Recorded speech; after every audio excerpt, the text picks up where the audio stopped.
is going to be testing the emergency alert system, which means every person's cell phone in this courtroom is going to be going off. We'll take a break. The test is apparently starting at 2:20. It's nationwide, and it will go for 30 minutes. 30 minutes. What?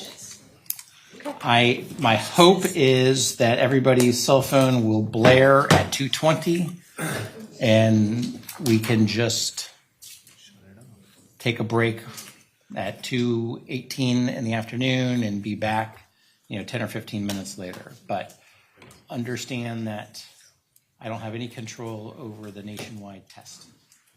Is that going to blare for 30 minutes? No, it can't. Well, your cell phone is going to blare for about 15 or 20 seconds, but it might take 30 minutes for everyone's cell phone to blare. And having been in court with jurors present when everyone's phone starts going off, it's not a very happy time. So please arrange yourself so at 2:20 we can take that break. Yes, John. Next, Mr. Anderson, do you Could have we go back to tomorrow? tomorrow? Mr. Anderson and team have been kind enough to give us their lineup for tomorrow, and I hope the exhibits. There are two witnesses that may require a proffer. There's two lawyers that are on the list, Mr. Zimmerman and Mr. Kelly.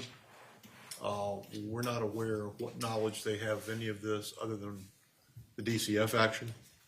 And so we're going to need to have a proffer on what they're doing or what they're going to say in order to do it. We also don't need to do that now, but it needs to be figured into plans.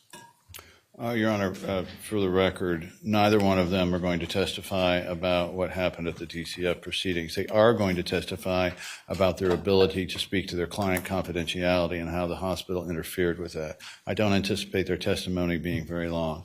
I think also they'll testify about the fact that, contrary to certain representations, that Maya loathed Beatty and hated being there, and although there was one or two nurses that were okay to her, most everybody was not nice.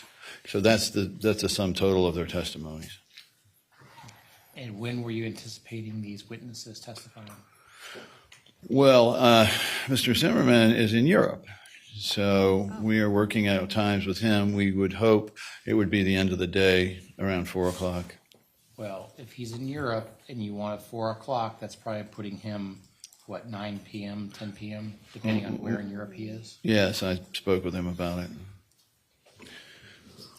And I still have not personally spoken with Mike Kelly, but I'm informed that someone from my staff has. Well, given what Mr. Anderson just said, do you still think there's going to be a need for a proffer? I don't think so. But You do not? if they're not going to implicate DCF at all, or the dependency action at all, then I don't think a proffer is necessary. But you've heard what I heard. Okay. Well, no DCF issues? No, I'm not asking questions that involve DCF. Okay, well then, How the minefield turns out is anyone's guess. what's the next issue? Plaintiffs move for a mistrial based on the failure to allow the entry of the evidence of Maya Kowalski having been sexually assaulted at Johns Hopkins Children's Hospital. We will follow up with a proffer from Maya Kowalski of exactly what happened. We note that both Jacqueline Henschke and Dr. Katzenstein from Johns Hopkins, Dr. Henschke, independently have verified this, and we have an independent witness.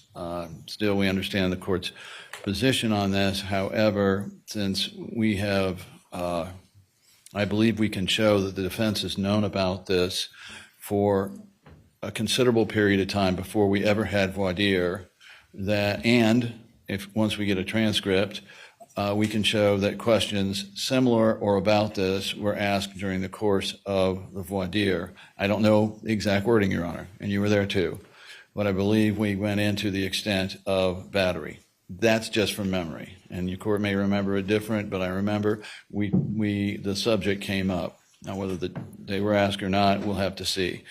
If, in fact, there was enough brought up so the court feels comfortable on that, we hope to be offered a rehearing on it. There are other bases, but at this point under the case law, we ask the court to suspend any ruling on that till the end of the case. The parties have spent enormous amounts of time and money. This court has spent enormous amounts of time getting this case to trial, and it would be an abject shame if we had to terminate it after all this work we've done. 5 years, 52 summary judgments this court has heard, and we don't want, at this point, for the court to stop the trial. We want to move forward. We simply want to note for the record on the present second DCA case law the importance of this testimony. So you're moving but not moving for a mistrial. I am moving but asking court not to rule until the end of the case. Well, I believe I can do that under the present case law. If I am in error in that, let me know, because I may then withdraw that motion. the defense objects and believes that the plaintiff has mischaracterized the mistrial rule.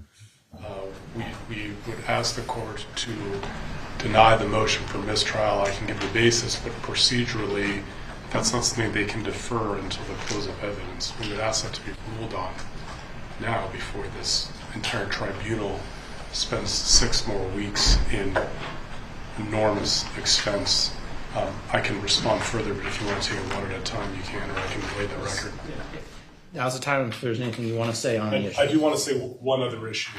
I will tell this as an officer of the court. I've spoken with Dr. Katzenstein. The note that she wrote is specifically this, quote, she denied a history of sexual abuse. This is coming from Maya. Quote, she stated one time previously a doctor had looked at her private parts but did not touch her, and it made her feel uncomfortable. I've spoken with Dr. Katzenstein. Her testimony in this court will be that Maya told her that that was from another hospital. That was not at All Children's Hospital. Dr. Katzenstein will testify that there's a very strict protocol at All Children's, and that she specifically would have asked Maya, did that happen here? Because if it did, it would have triggered an investigation. So for the record, All Children's absolutely denies, based on what Dr. Katzenstein's testimony will be, that she was told about some type of an assault, or really what's being described here, how it's being described, inappropriate conduct that occurred at All Children's Hospital.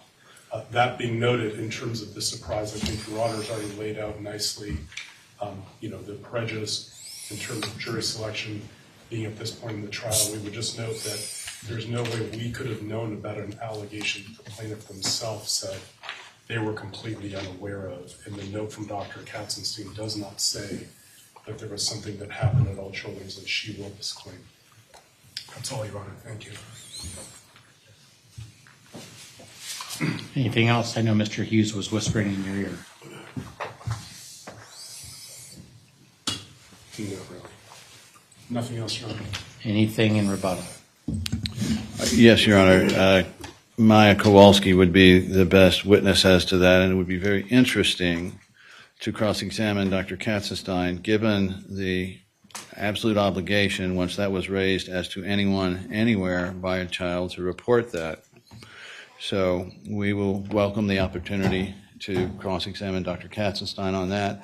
The biggest concern is Dr. Henschke's records, which the defense has had since March of 2022, and which have much more detailed information pinpointing where and how this happened. And so it's still not complete, but it certainly would put any reasonable attorney on notice that this had occurred.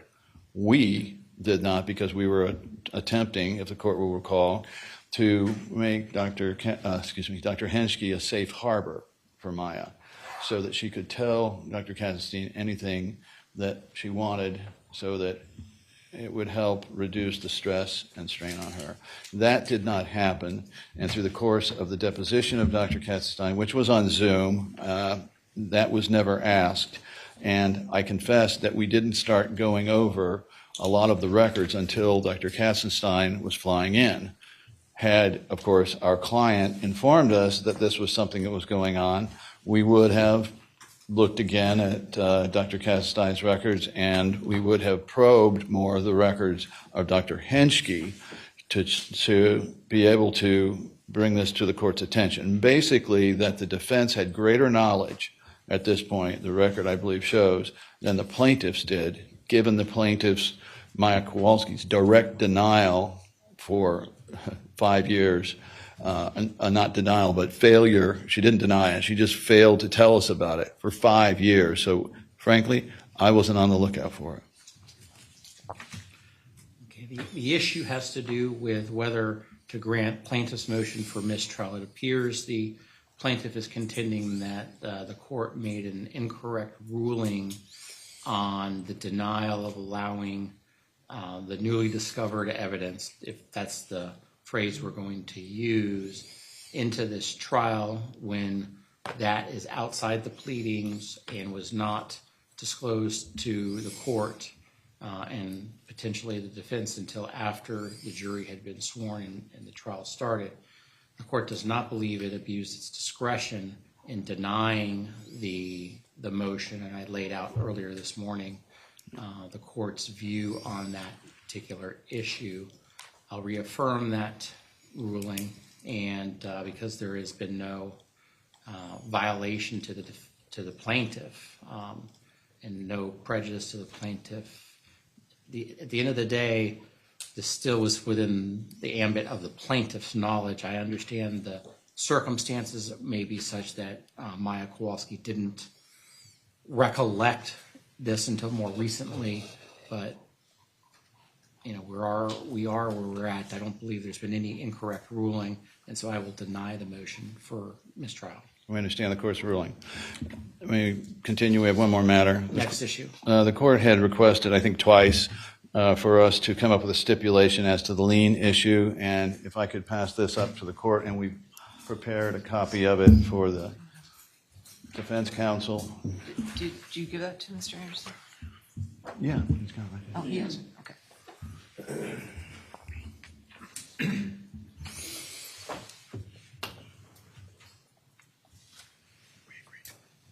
Is this something that is agreed to? No, or- we haven't seen it.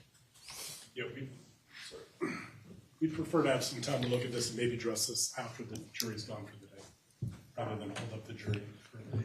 Well, if they haven't agreed to it yet, it's not yet a stipulation. I understood, Your Honor. The only caveat we would put in the record is that there'd be no objection if this stipulation, well, based on the results of this stipulation, to Jack Kowalski being recalled to address some of this issue. No objection. Anything else before? Just briefly, Judge, they told us I'm sorry, Mr. Anderson, were you not finished? Yes. We plan to ask Jack Kowalski about the Aetna billing records, which are in evidence. And then there is another email of 2438, and it's a series of messages between Aetna and Beata Kowalski. We're not so much concerned about the Beata Kowalski input, although we believe that should be relevant to under.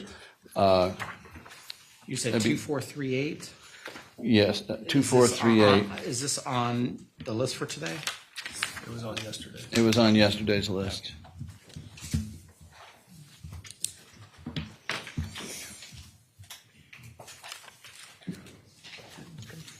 No, I don't have the actual thing because it was not on Jay's list. What was it on his list? That's what he's saying. I have to find that list. Mr. Anderson, Mr. Whitney, could you put up on the screen so we can see? Yes. 2438. Do that. I don't have the actual document though. Need to screen draw. Oh, screens need to turn on, Your Honor. Oh, I apologize. Mr. Reyes, you should have it now. Thank you.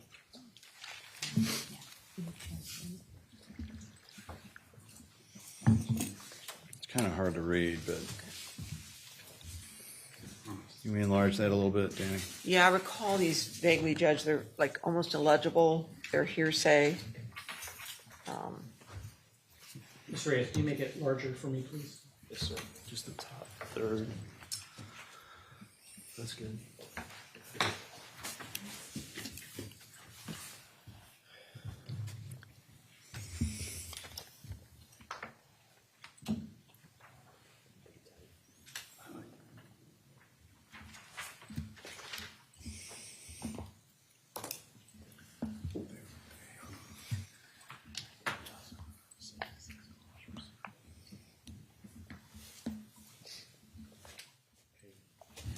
And what's down below what's highlighted?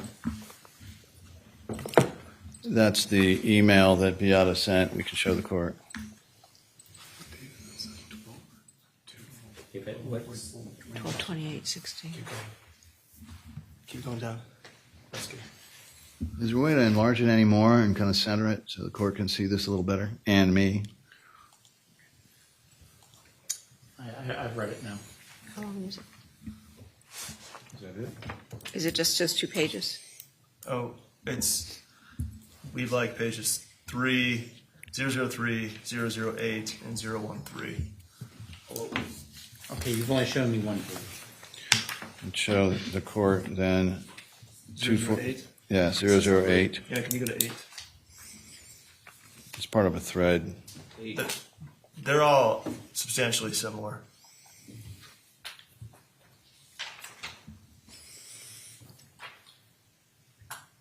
And are all these just specific requests by Beata Kowalski for what is the diagnostic code, and then the response is whatever the response is? Yes, Your Honor. Yes, Judge. That's the relevance.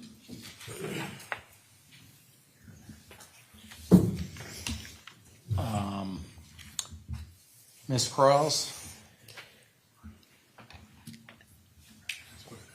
It is.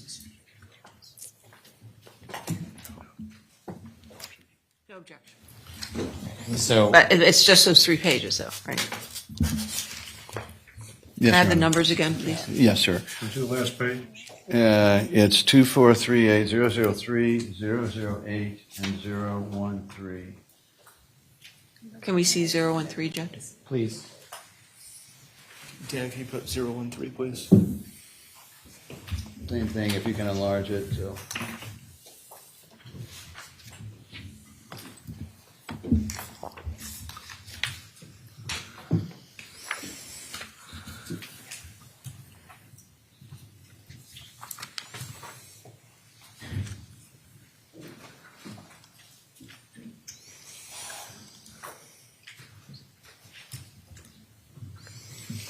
Right. Right. No objection, Judge. Court receives, without objection, Exhibit 2438, pages 003, 008, and 013. I mean, not right now. Okay. Anything else, Mr. Anderson, before I go to Ms. Quarles, because she has an issue? 2017. It's in. Yeah, It's in. all right. No, Your Honor. Ms. Quarles? Just a request, really. They've listed 3 depositions that they're playing tomorrow. One is Dr. Johnson, who I think is fine, but if they could get the edited versions to us tonight, as opposed to in the morning, it's very difficult to do it on the fly, to compare what they're done. So we need the edited versions tonight. They should be already edited. I'm looking at Mr. Reyes. I don't know if this is your issue or someone else's issue. I'm just having it emailed over this very moment. The edited version? The edited version. We are edited as to now. Rebecca Johnson. Yeah, Rebecca Johnson, and I thought we had worked it out with Kathy Beatty.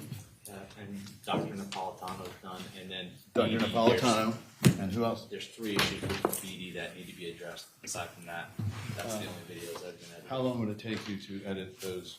I can do BD in 5 or 10 minutes.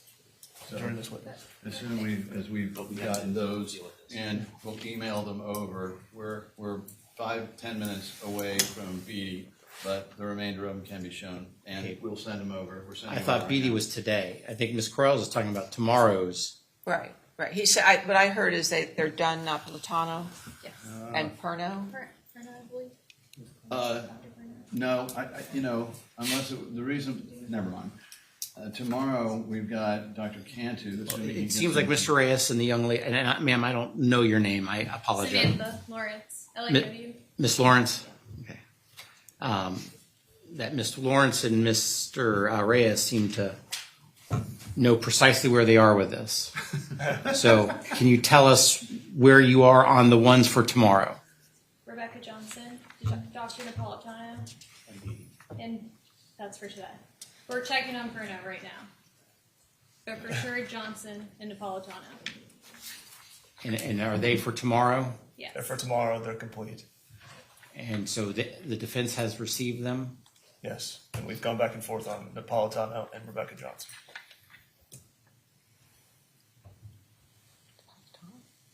I'm now looking at the defense team, those who, We don't recall receiving Napolitano unless it's come in while we've been in court. I think you- it was last week. it was because last we had week. the You All right, objected we'll to double it. check. We silly could have missed it. It was, yeah, there was one objection at the end that had to be removed. and then Okay. The All edited right. version was sent over. Thank you. We'll check on it. Your Honor, we would prefer this afternoon, looks like we're only going to get one depot plate, if any. We prefer that to be Catherine Beatty. There's 1 or 2 discrepancies as we've been going back and forth over lunch. Mr. Reyes is working on them. We've just asked that Mr. Reyes and whoever from their team step out so we can reconcile this during the next 2 hours of Mr. Kowalski's testimony, so we can start with Beatty after he's complete. Judge, we've given There'll be him, cause. there was one piece of testimony that should have been removed and was inadvertently overlooked that we objected to. And then there were 2 that they objected to, that we pointed out to them, were inadvertently left in. And we've given that to him, so I don't know why we need to step out. Well, I just want to make sure you view it and you get the okay before we play it after Mr. Kowalski. That's all. I think So long as if we we remove can those, you're okay? trust that you're Okay. going to remove those 3 things. All right, we'll remove it and we'll proceed with Beatty. so Mr. Reyes, did you get the 3 issues that Ms. Corrales was talking about? Yes, I've got the 3 designations, but there seems to be Just remove them. all right, just remove them. I think there's a question because one of them starts in the middle of an answer, Judge. It was one where you sustained and overruled part. There was a precatory phrase in one question. Is No, that that the one? came out. That came out? Judge. This was their objections to our designations, and you overruled part of it and sustained beginning on 108, and it's in the middle of a question, or answer. I think that's the question. Is that correct, sir? Yes, there's a partial answer, and then, and when I saw our filing for the designations, they're saying that I need to remove or delete a page and line section when it's not shown as a sustained objection, so. Okay, we got can't that put wrong, that. but, Let me talk about it on a break. yeah, we're talking about it on a break. So it does sound like BDs can be played today, if we get there. So let's try to get there. Mr. Kowalski, if you could come on up, let's bring in the jury.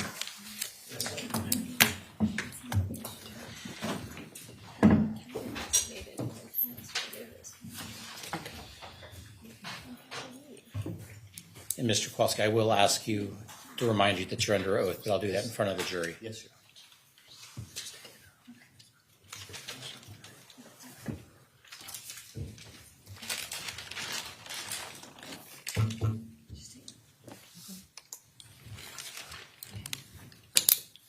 And how long is the BD deposition?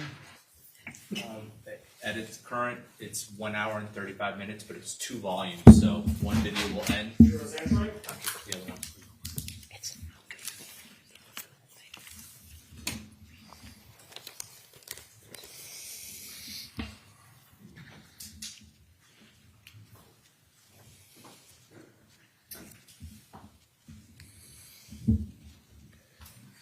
Okay, everyone, please be seated.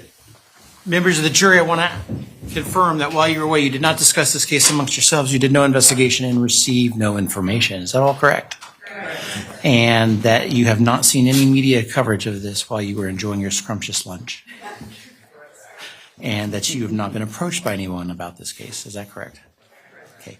Mr. Kowalski, just wanted to remind you, you are still under oath, sir. Yes, sir. Mr. Anderson, you may inquire. May it please the court. Mr. Kowalski, we were on the topic generally of the health insurance. I'd like to show you what's been marked as Exhibit 2017.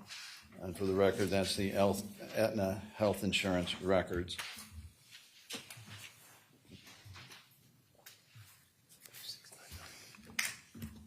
And we want to start there with page 699er. So that's 2017-699 trial exhibit.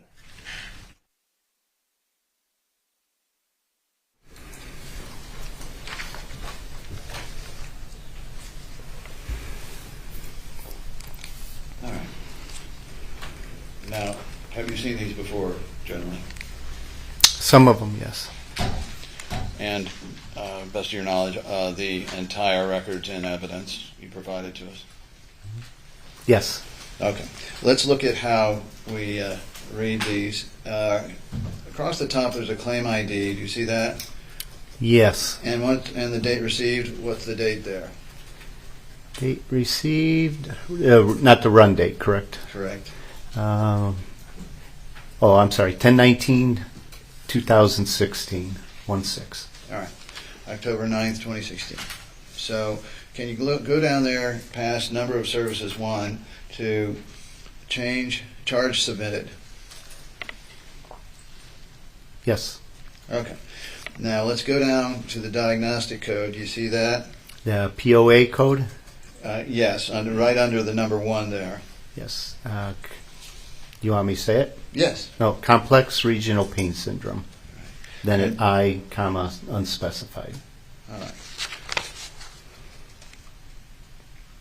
And to the left of that, there is a code. Can you read Diagnosis code? that? Yes, the diagnosis code. G as in George, 90.5D as in David. All right. I'll ask you to then take a look at trial exhibit 2017. Yes, 2017-663.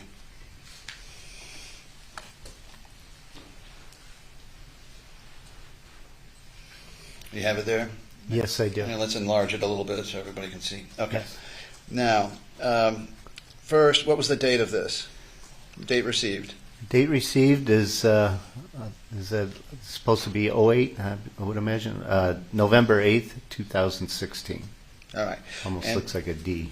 I see. And then under the charge submitted, how much? Charge submitted, $10,679. Amount paid then? $5,005, is that 80.24? All right. And then who submitted it there under provider name? I Provide. object to the foundation of the reading of the record. On this one, I'm going to overrule it. The provider name is Johns Hopkins All Children's Hospital. All right. So if you go down there to the POA code, which is down about a third of the way, do you see it there? Yes, With I do. The diagnosis code. What is the diagnosis code? Complex regional pain syndrome, and then that's the I other specified site. Got it. Now, let's go to, Mr. Anderson, I apologize. What was the exhibit number? I think that, 2017 is it? yeah, 2017, And the page number, sir? 663. Thank you. All right, so let's then turn to 2017-726, if we could. Actually, no, I take that back. Let's just go directly to 729. And we're going to do the same thing again, if we could. Mr. Kowalski, once it comes up there, and we'll enlarge that as best we can. All right. Received date? Yes. 11/08/2016. All right. And what was the charge submitted? $50,071. All right. And so who was submitting that? Johns Hopkins All Children's Hospital. And there's a lesser amount shown actually paid. Is that right? Yes, $28,039.76. Now, okay, let's continue on there. The diagnosis code again? The first one would be complex regional pain syndrome, I of other specified site. All right. Let's look then to 2017-738.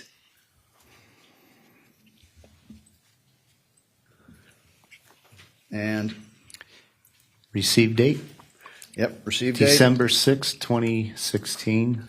And who submitted it? Johns Hopkins All Children's Hospital. And charge submitted? $10,005.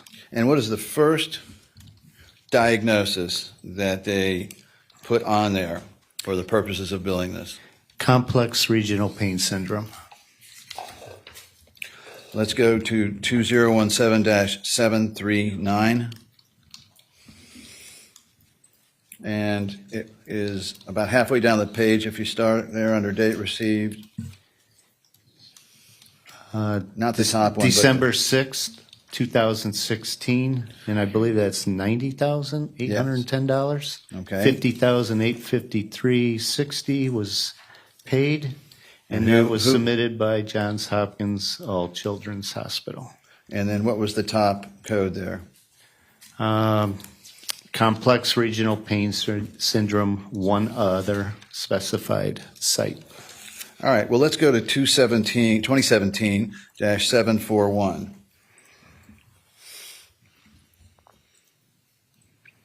All right, Date received? yep, start in on it. December 6th, 2018. Charge submitted, $18,480. Amount paid, $10,348.80. Provider, Johns Hopkins All Children's Hospital. First code is complex regional pain syndrome. All right, so let's go to the next page, which is 2017-744. 744? Yes, please. Now, if you go down there to the bottom of it. Diagnosis code? What I'm looking for here is the provider name and provider number there at the bottom right. You see that? Yes. And who was the provider here? This is that one. I'm going to mess up on her name. Jennifer Kettenstein? Right. And what kind of doctor was she? I believe that was the psychiatrist. Right. I could be wrong. Okay. And then charge submitted? On the bottom, Yep. $255. And what- $108.28 was And what was the diagnosis? complex regional pain syndrome. Let's go then to 2017-754.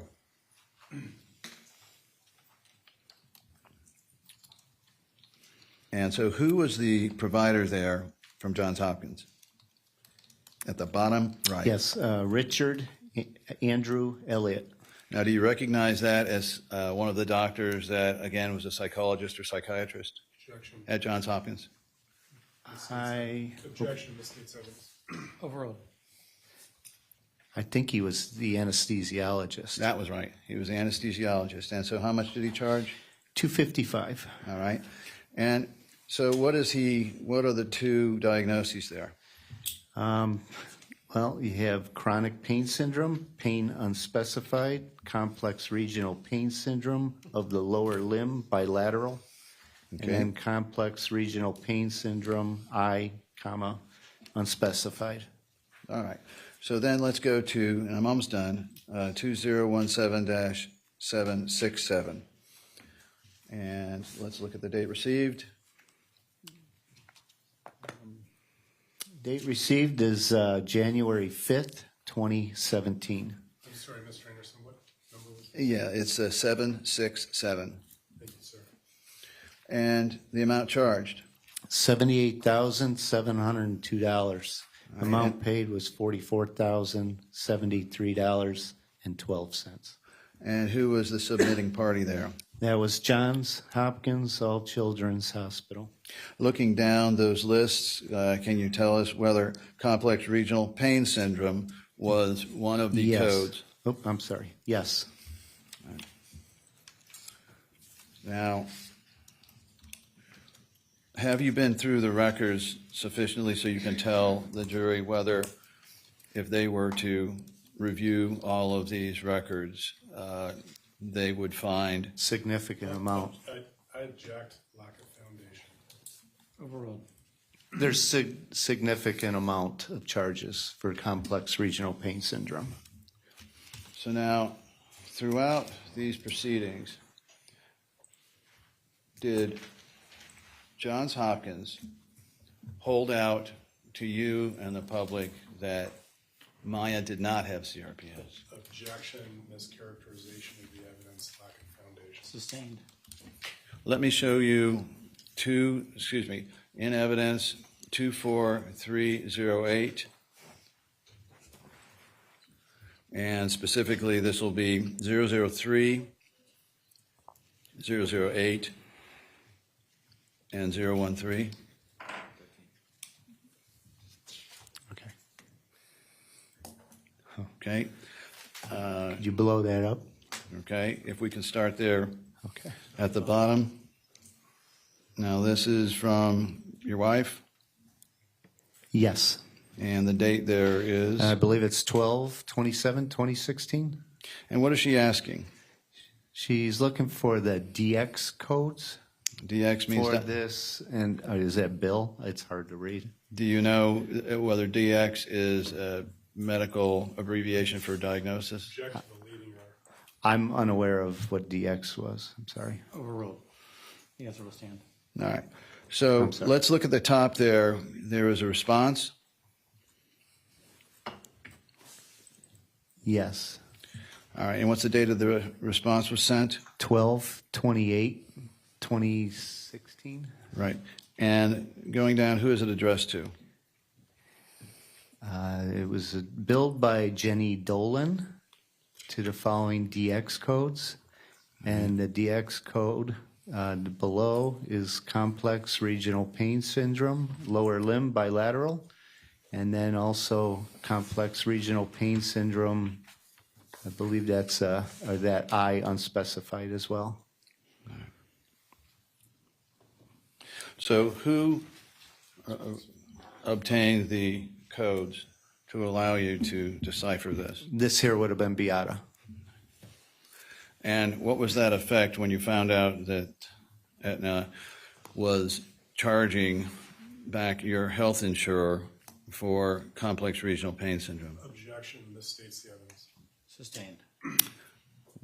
Charging Aetna. What was your reaction when you saw that the number one diagnosis put down by Johns Hopkins was complex regional pain syndrome? It was alarming to see that because we were told she did not have CRPS. And through your entire stay there at Johns Hopkins, can you recall them ever coming in and saying anything to the effect of, well, we've confirmed now that she has CRPS, or did they maintain constantly that she was in her head? Objection to the them primarily. Objection to the hearsay. I'm going to sustain on the first basis. When, if ever, did any Johns Hopkins doctors come to you and explain or state that she really did have complex regional pain syndrome and it was not a mental issue? They did not. Through this period of time, to the best of your knowledge, did the doctors and nurses at Johns Hopkins All Children's Hospital continue to maintain to you that your daughter's problem was all in her head? That was on the discharge papers that it was fictitious or conversion disorder. Okay. Do we have that discharge notice up yet? We'll continue on. We'll come back to that. All right. In follow-up to some of the other questions, did anyone at Johns Hopkins ever explain to you why Sally Smith was in a lab coat and could gain, strike it. Did anyone from Johns Hopkins ever discuss with you Sally Smith, Dr. Sally Smith, having access to Maya's medical records on October 8th? Yeah, objection. Yeah, we need to approach on this one.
You may continue, Mr. Anderson. Your Honor. You need me to restate? I know part of it. Did you ever give Sally Smith, Dr. Sally Smith, any permission to access your child's medical records on October 8th, 2016? Just to preserve objection on our same basis. Overruled. No. Did you ever give Dr. Sally Smith permission to enter your child's room unsupervised? No. Do we have that discharge notice yet? Yeah, it's 100. It's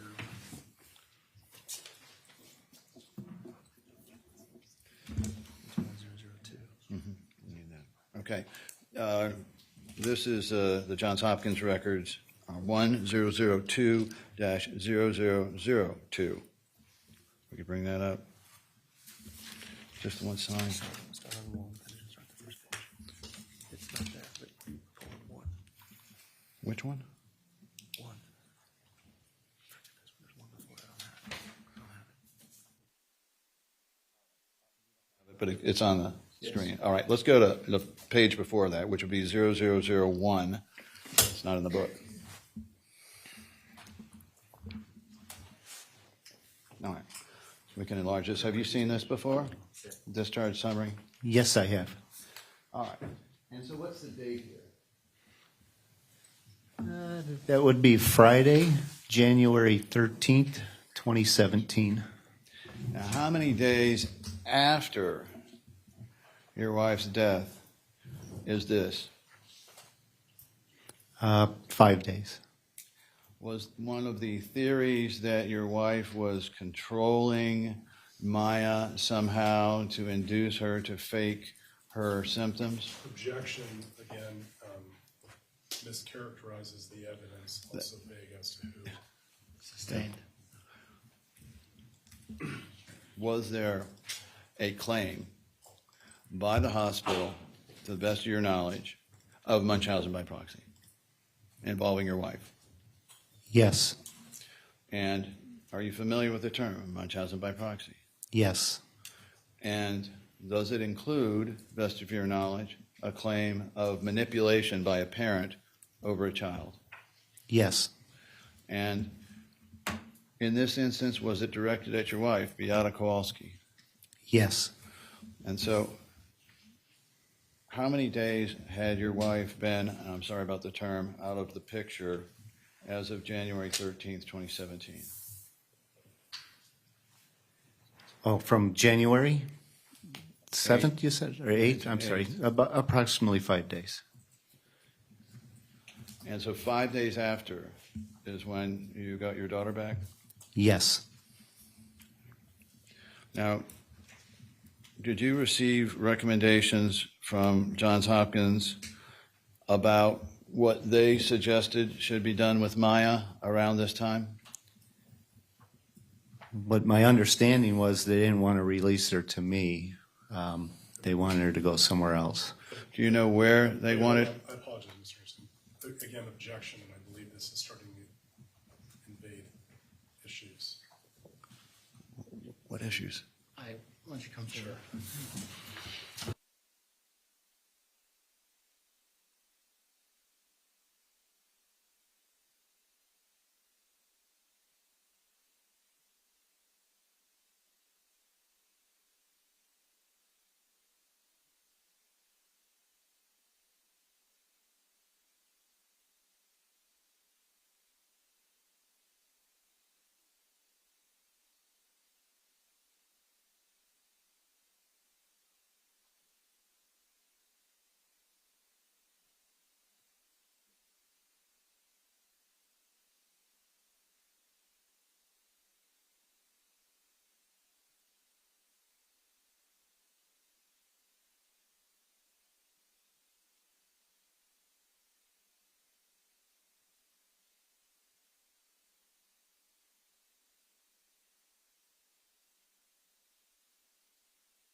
I'm going to sustain the objection. Let's go down to the bottom of 001. I'm sorry. Yes. So you see the admissions diagnosis there? Yes. And what does it say the admission diagnosis was? Fictitious disorder and conversion disorder. And then over to the right? over to the right where, I'm sorry. Okay, take factors. Oh, I'm sorry, Munchausen syndrome by proxy. All right, so this is upon admission back when? That was January 13th, 2017. That says for the discharge, right? Yes. But the admission diagnosis. Oh, the admission? She was admitted when? She was admitted October 7th. So upon admission, October 7th, do you see anywhere that that a complex regional pain disorder was put down as a diagnosis? Your Honor, it misstates the record. This is referred to the second admission. This is a speaking objection again, and I'm just asking what's on the piece of paper. He's Are asking you, yes, I'm going to sustain the objection. All right. And so on the discharge diagnosis, what does it say that the discharge diagnosis was? Where it's in, or it's highlighted? Yes. Discharge diagnosis, fictitious disorder, Munchausen syndrome by proxy, conversion disorder. And is it the same as the admission diagnosis? Yes. And down there, do you see a secondary diagnosis? Atopic dermatitis. Do you know whether when Johns Hopkins did refer to your child's lesions, that was the way it was stated? No.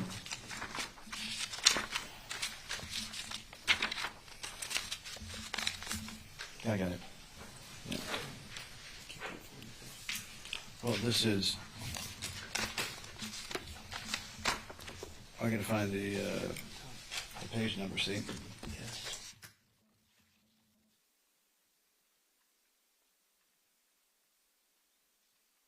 The 8th page of that exhibit,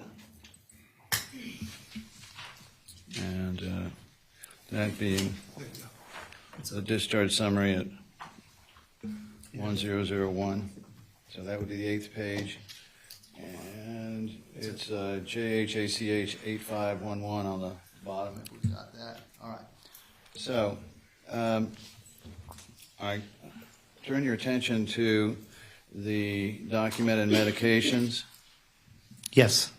And is this Aquaphor, was that one of the topical lotions used to treat Maya's lesions?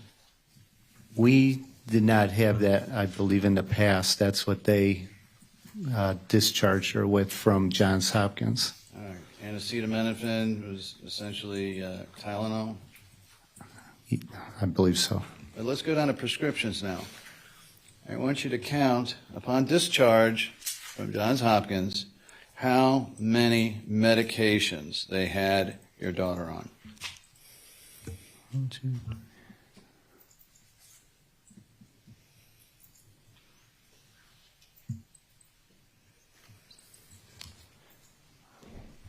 More than 3.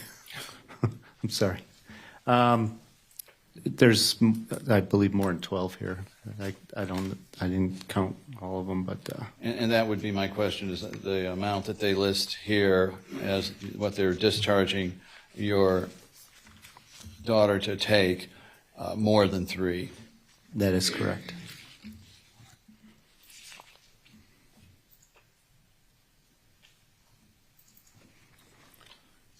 And then look on the next page, 8512.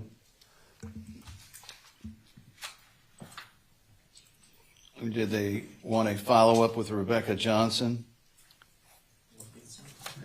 I'm sorry, it's 008512. Okay, I see it. Yeah. Follow up with Rebecca Johnson, yes. And who is Rebecca Johnson? Rebecca Johnson, she worked for Eagles Wings at the time. She's now down in Cape Coral. And was Rebecca Johnson one of the 2 therapists that you and your family went to find some comfort from the psychological issues of this CRPS? That is correct. And we ended up going down to Cape Coral to see her as well. And then down to Agility Fitness, and we've heard from them. That is correct. And then Dr. John Wassenauer, the pediatrician. Correct. Okay.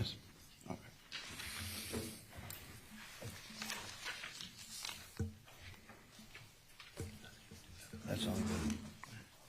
Okay.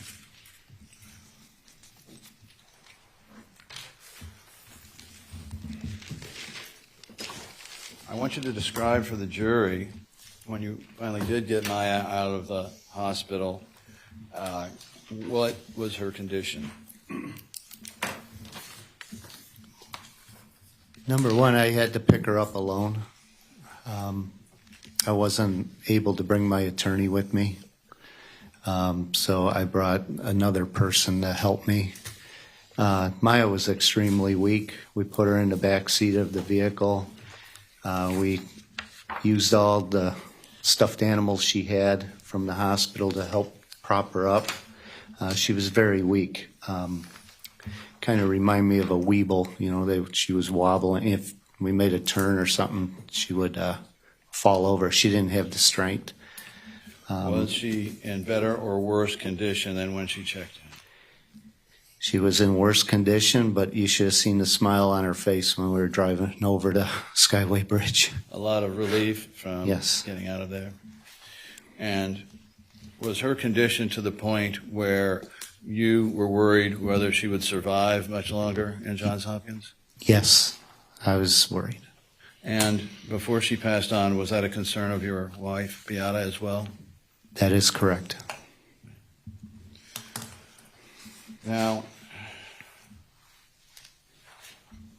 since your wife died,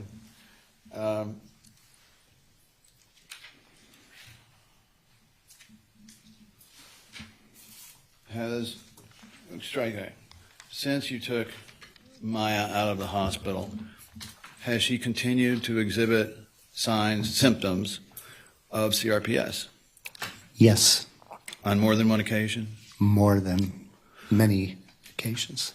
Does she have big relapses and small relapses? Big and small, yes. Describe the difference. Some she'll lay in bed, she'll cry, or like today, she's stating her limbs are hurting, but she tolerates pain. She tries to keep going. She had one in November of 2020, I could be wrong, where she had to be hospitalized. She lost a lot of weight, and she looked very, very, very ill. She was within the hospital for a week. She had to have a feeding tube.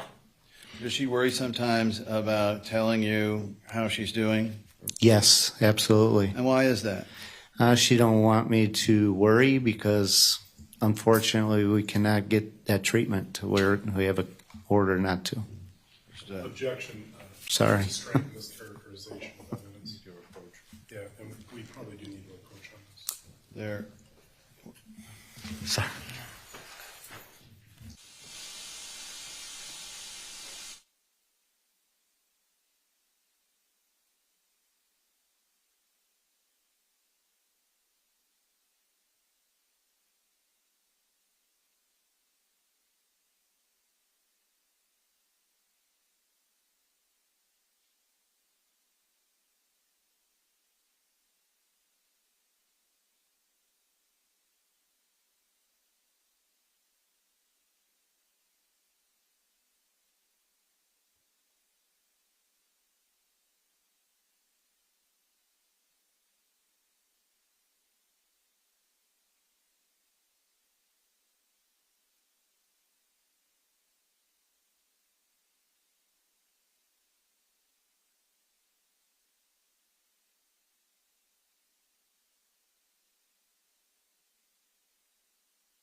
Leaving aside that, did you have concerns of what would happen if Maya or you reported to a physician that you were using ketamine with another physician, say, to help her?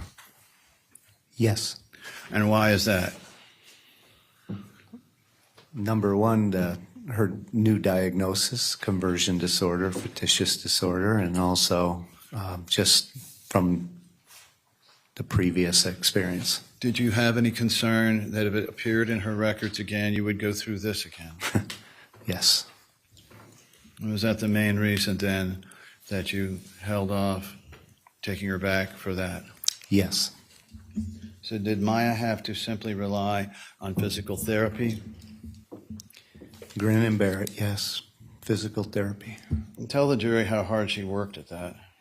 Maya was determined. I'm sure you heard from the physical therapist. She's not one to give up. She inherited that from her mother with many things. She was determined. She would do a lot of swimming. She was with Kyle. That she had a partner to make it more fun. And she was determined to get out of that wheelchair, get on crutches, and then eventually crutches to walking. And I'll never forget that day as well. Wonderful. As we sit here today, does your daughter have CRPS lesions on her legs or ankles? Yes, she does. And tell the jury, throughout the time that you were with Beata, did she ever exhibit any mental health problems other than anxiety over the effect of CRPS and then later the Johns Hopkins issues? No. One moment, Your Honor. No. Subject to recall on damages, your witness.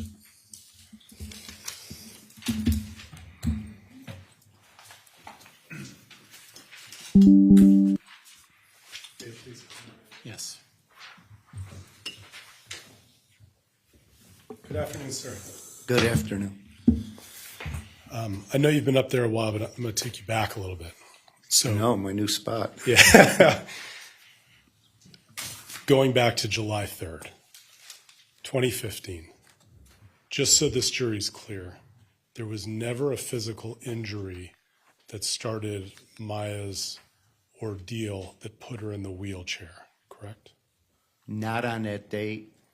Like I stated earlier, there was an injury when she was in gymnastics, but we cannot pinpoint it on that. The jury saw the video of Maya riding her bike on July 3rd in the parade.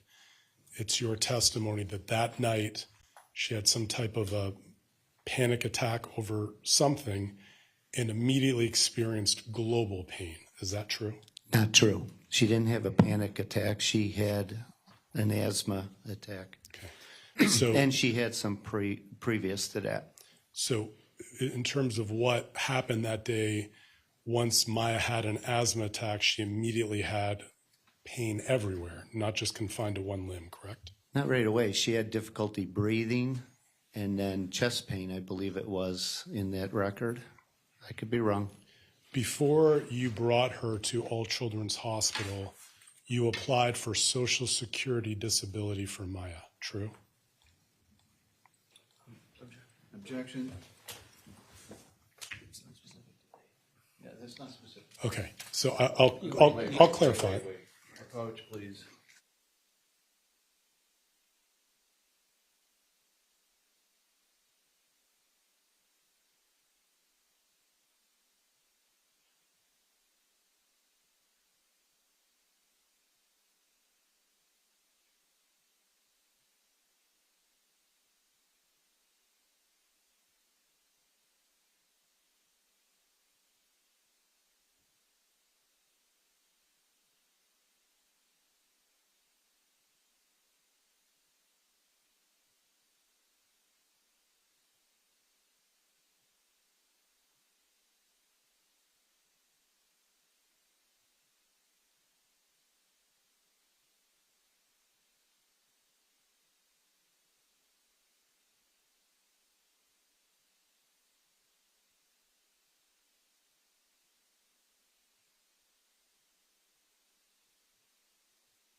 To clarify the question, sir, after the July 3rd, 2015 incident, but before you brought Maya to All Children's on October 7th, 2016, you had applied for Social Security disability for her, true?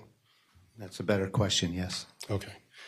Let me talk to you a little bit more about her treatment and try to get the time frame right. You had said that, if I get the sequence of facts right here, that you went to First Sarasota Memorial Hospital after the July 3rd incident, correct? I believe that's correct. And then you went to All Children's Hospital, and I think you were telling the jury people threw up their hands and didn't know what was wrong with her, and this was back in July of 2015, correct? There was a doctor's hospital prior to that. Okay. And then she appreciate- was transported. Right. So the sequence of events, the July 3rd, 2015 incident, doctor's hospital in Sarasota, and because they're not a pediatric hospital, they sent her up to All Children's in July of 2015, correct? Correct. Okay. At that July 2015 admission, do you remember what the discharge summary said in terms of Maya's condition and what they were recommending? No, I don't. Okay. I'd like to show you what's in evidence joint exhibit 1008-0004.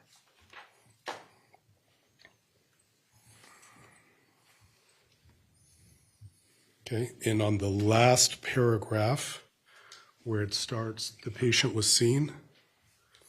Do you remember, sir, in the second sentence, and this is from the first hospitalization where you said people threw up their hands in the air and said, we don't know what to do. In fact, that you had declined, or Beata had declined, a neurological and psychological examination back in July of 2015. Do you remember that? No, I don't. Do you remember in the next sentence that you had requested transfer to an outside hospital? That would be the Lurie's in Chicago. Is that true? That is true, after she put her arms up in the air. Well, do you remember that either you or Beata were adamant that there would need to be a PIC line, an IV line put in for the transfer? I'm unaware of that. Do you remember All Children's Hospital telling you that that PIC line would be inappropriate as both an infection and respiratory risk, and it was dangerous? Do you remember that? Didn't you put one in? In July of 2015, before you boarded a commercial airline to Chicago to go to Lurie's, do you recall asking for a PIC line then? I do not. Okay. Let me ask you about the records up in... We're reading reports, hospital records now? I'll ask you about the next one, sir. Okay. I actually won't show you this one because it's not in evidence, but let me see if I can understand your testimony. You did not go to Chicago to Lurie's from here, did you? Beata did. I did not. Okay. Were you aware when Maya and Beata returned that in Chicago that the discharge summary raised a concern for a psychiatric component to Maya's presentation? Objection. Facts not in evidence. Lurie records are not in evidence. Overruled. You can answer. Am I aware of it? No. Okay. Beata did not tell you when she returned from Chicago that Lurie's Children's Hospital back in July of 2015 raised the concern for a psychiatric component? Not that I'm aware of. Did Beata tell you that Lurie's recommended a therapeutic program that combined physical and psychological therapy? We did that. That was Tampa General. Okay. Let me ask you about the Tampa General. You were at that admission, correct? Yes. One of them. So I'll talk to you specifically about coming from Lurie's. Then you went to Tampa General from July 2015 until August 2015. Is that correct? Somewhere in that area, yes. You were aware then that at Tampa General on discharge, one of the discharge diagnoses from Tampa General was psychological factor affecting physical condition. And that's when Beata received that call from the nurse practitioner, Bonnie Rice, and that's when she was upset about that. Okay.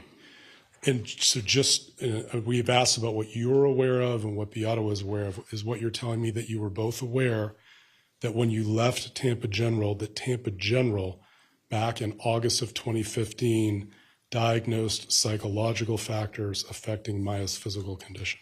I was not aware until I heard Beata tell me from that phone call with Bonnie Rice. Were you aware in August, specifically August 27th, 2015, that Tampa General's recommendation was for intensive physical and cognitive therapy following discharge? At Tampa General? Correct. When you I'm unaware of what I know she got the PT, but I don't know if she received anything yet. let me ask it this way, Mr. Kowalski. Is what you're telling me in terms of the specifics of what Maya's diagnosis was and the recommendations from Tampa General something that Beata would know and not you? Beata knows a lot more than I do. Okay. You ask a lot of fathers, I'm sure they don't even know where their kid's pediatrician is. Well, within a month of leaving Tampa General within those recommendations, you had established with Dr. Kirkpatrick in September, correct? In September, yes. Okay. And so while Tampa General recommended rehabilitation with cognitive and physical therapy, and incidentally, they did not recommend ketamine, did they? Who's that, Tampa General? She didn't get better in Tampa General, just the upper body. Tampa General did not recommend to you when you left Tampa General that you start ketamine, did they? No. And yet a month later, despite their recommendations, respectfully, you were at Dr. Kirkpatrick's office getting treatment for ketamine, true? We went to Dr. Kirkpatrick, after that, but we still did physical therapy on that, and she went to Eagle Swings. Okay. You agree, do you not, that there is a psychological component to Maya's condition?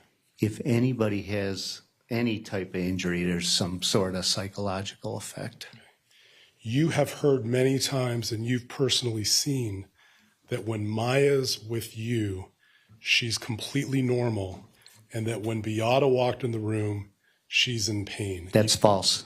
There's times she did it for me as well. That's false. I need to approach on this issue, Your Honor.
Okay, you may continue, Mr. Shapiro. Thank you.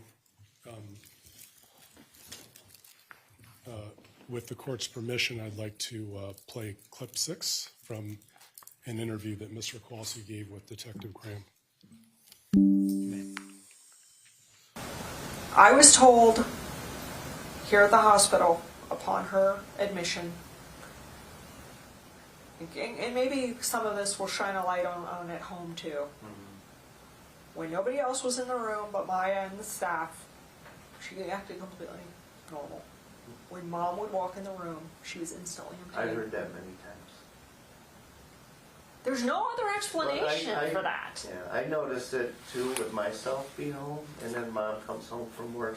And all of a sudden she's bad. There'll be changes, yes. So you're at home, your guys are doing well, playing. No complaints about pain. No complaints but about then pain. when Mom gets home, She's in maybe. pain. Mr. Kowalski, do you recall that interview was with Detective Graham on November 17th, 2016? I do. Okay. And everything you said to Detective Graham that day was true, correct? That is true. And then after reviewing medical records in your hospital notes, it states that she did the same thing for me. In terms of the timeline, did you go to Mexico when Maya was being put into the coma? We addressed that earlier. I went to my oldest daughter's wedding, and then from there I took my son back to Florida, and then I proceeded back to Mexico. Were you aware that the risk of death from that coma was 50%? There's a risk in every procedure. Well, I understand that, Mr. Kowalski, but respectfully, there's a risk, and then there's a risk that's a coin flip whether your daughter would unfortunately pass. Did you know that the risk of death in Mexico was 50%? They stated there was a 50% risk, but they also told us nobody ever died from that procedure. Are you aware of what complications Maya suffered while she was under her coma in Mexico? We were informed. Okay. Your wife blogged about those, did she not? She had a blog. Okay. And part of her blog was, you've seen the blogs, true? No, I have not. Okay. You're aware that your wife was blogging about Maya's care while Maya was in the coma. Is that true? Yes. Okay. I don't know if you ever had a sick person in your family, everybody calling you, and you're repeating the same story over and over. This was a way of communicating to everybody at once. After you got back from Mexico, you or Beata took Maya to a Dr. Elvin Mendez. Do you recall that? I do not recall that, but that name does sound really familiar. Okay. Are you aware? Objections, not in evidence. I'm not publishing it. Well, You can continue. Are you aware that Dr. Mendez on December 10th, 2015, noted in his record that consideration may be given to possible Munchausen's by proxy? I heard of that after time. Okay.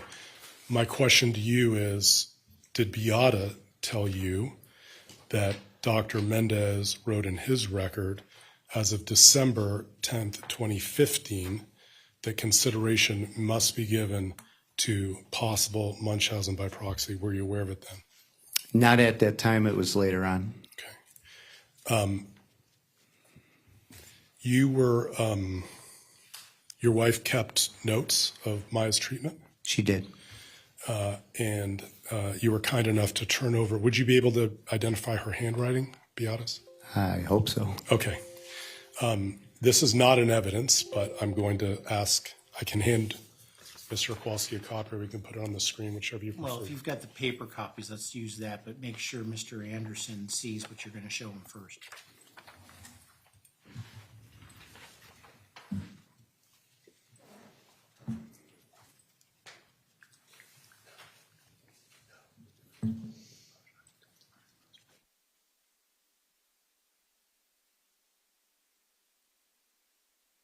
we need to approach the court's prior has already ruled on this.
You may proceed, Mr. Shapiro. May I approach, Your Honor? You may.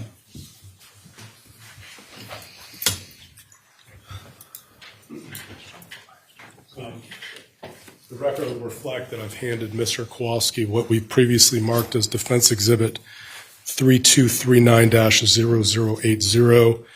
Mr. Kowalski, I'll represent to you as well. This was produced by you to my office in response to a request on September 16th, 2019. My question to you is, do you see in the top right corner some handwriting on this document? You mean top left? I apologize, sir. Yes, top left. Yes, I do. And is that your wife's handwriting? It appears to be. Are you able to read what she wrote? Looks like Sunday, Monday. Yeah, I could read some of it. And let me ask you if this is what it says. Sunday, 10/2, Maya hurt her foot in BRP. Is that right? BRP? Yes. Okay. And then it says Monday, 10/3, Ket IV, 0 availability in office, or it says 0 availability in office, Ket IV out of desperation. Is that what it says? That's what it. What was the? Oh, unbearable. Okay. Yes. And it says Ket IV out of desperation, pain was unbearable. Is that right? Yes. Okay. I can leave the document with him, or I can take it back at your preference, Your Honor. Those are the only questions on this.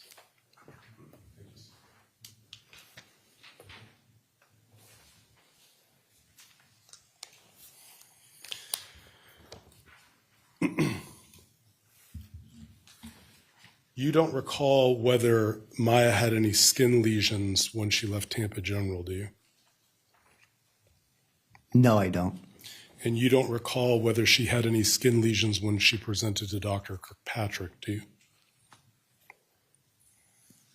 That I do not know. That would be in his medical records. Okay.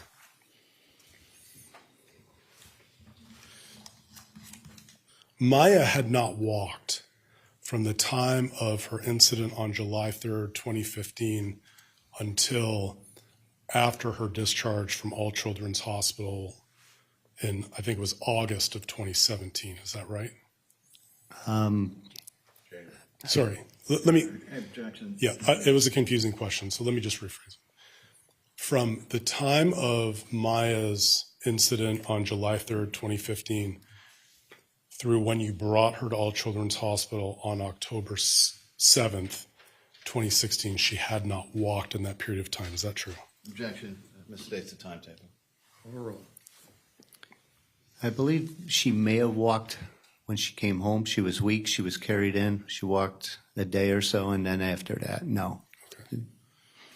I wanted to talk to you a little bit about what you described as a relapse in August of 2016. Okay. And Okay. this was about the homebound school Correct. program. I just want to make sure I understand what you told the jury yesterday. Maya was asked to come to school for an evaluation in 2016. Is that right? No, that's wrong. You brought her to school in August 2016, Yes. and after being there, Taylor Ranch School said that she had to come back in full time and canceled homebound. Is that right? Real quick, there was a fundraiser for her, the lemonade stand. So she went to that. She was sitting in the library. The person in charge of the homebound seen her in there with the kids, and that's after that she was denied homebound. Okay. After someone from the school observed her at the school at the lemonade stand, they then denied Maya's continued homebound. Is that right? That is correct, and then we had to hire Jane Wisner. Okay. You hired a lawyer to appeal that decision. And the jury's already seen the letters from Dr. Wassenauer, and there may be one from Dr. Hanna they'll see as well. But the point being, Mr. Kowalski, there was no physical injury at that time, was there? Object to the long predicates in these questions. I'll re-ask the Just question. ask questions. When Maya had her relapse in August of 2016, there was no physical injury at that time. Is that true? No physical, it was caused from stress. Let me talk to you a little bit about the decision to go to All Children's. You were already up in Tampa on October 6th getting an infusion with Dr. Hannah, correct? No, Clearwater. I apologize. You were staying at the Ronald McDonald House attached to All Children's Hospital, correct? That is correct. You were already up in St. Pete, Clearwater, getting treatments with Dr. Hannah on October 6th. Yes, she was with Beata and I relieved Beata. The plan was, had she not been admitted to All Children's, she was scheduled for another infusion with Dr. Hannah on October 7th, correct? That is correct. You didn't come up here because of a hurricane, did you? No, she was getting treatment. Okay. Just if there was any argument earlier in this tribunal or elsewhere that the reason why you were up or brought Maya up to this area from a hurricane or fear of a hurricane, that's not true. It was solely because she was already here getting treatment with Dr. Hannah, correct? We were here, Okay. or in St. Pete, I should say. In St. Pete. We were here in St. Pete. Dr. Hannah referred you to All Children's Hospital, correct? No. I was with Maya, and she was in severe pain. I decided to take her there. I knew she had a treatment the following day, but I knew her pain. And you were the closest facility, and that's what I chose. When you arrived at All Children's Hospital, were you the parent that signed consent for All Children's? I was the parent that brought her in. Did you ever, in writing, revoke consent for treatment? I didn't know I had that opportunity. Let me ask you about some of the statements or records upon arrival at All Children's. This is Joint Exhibit 1001-18.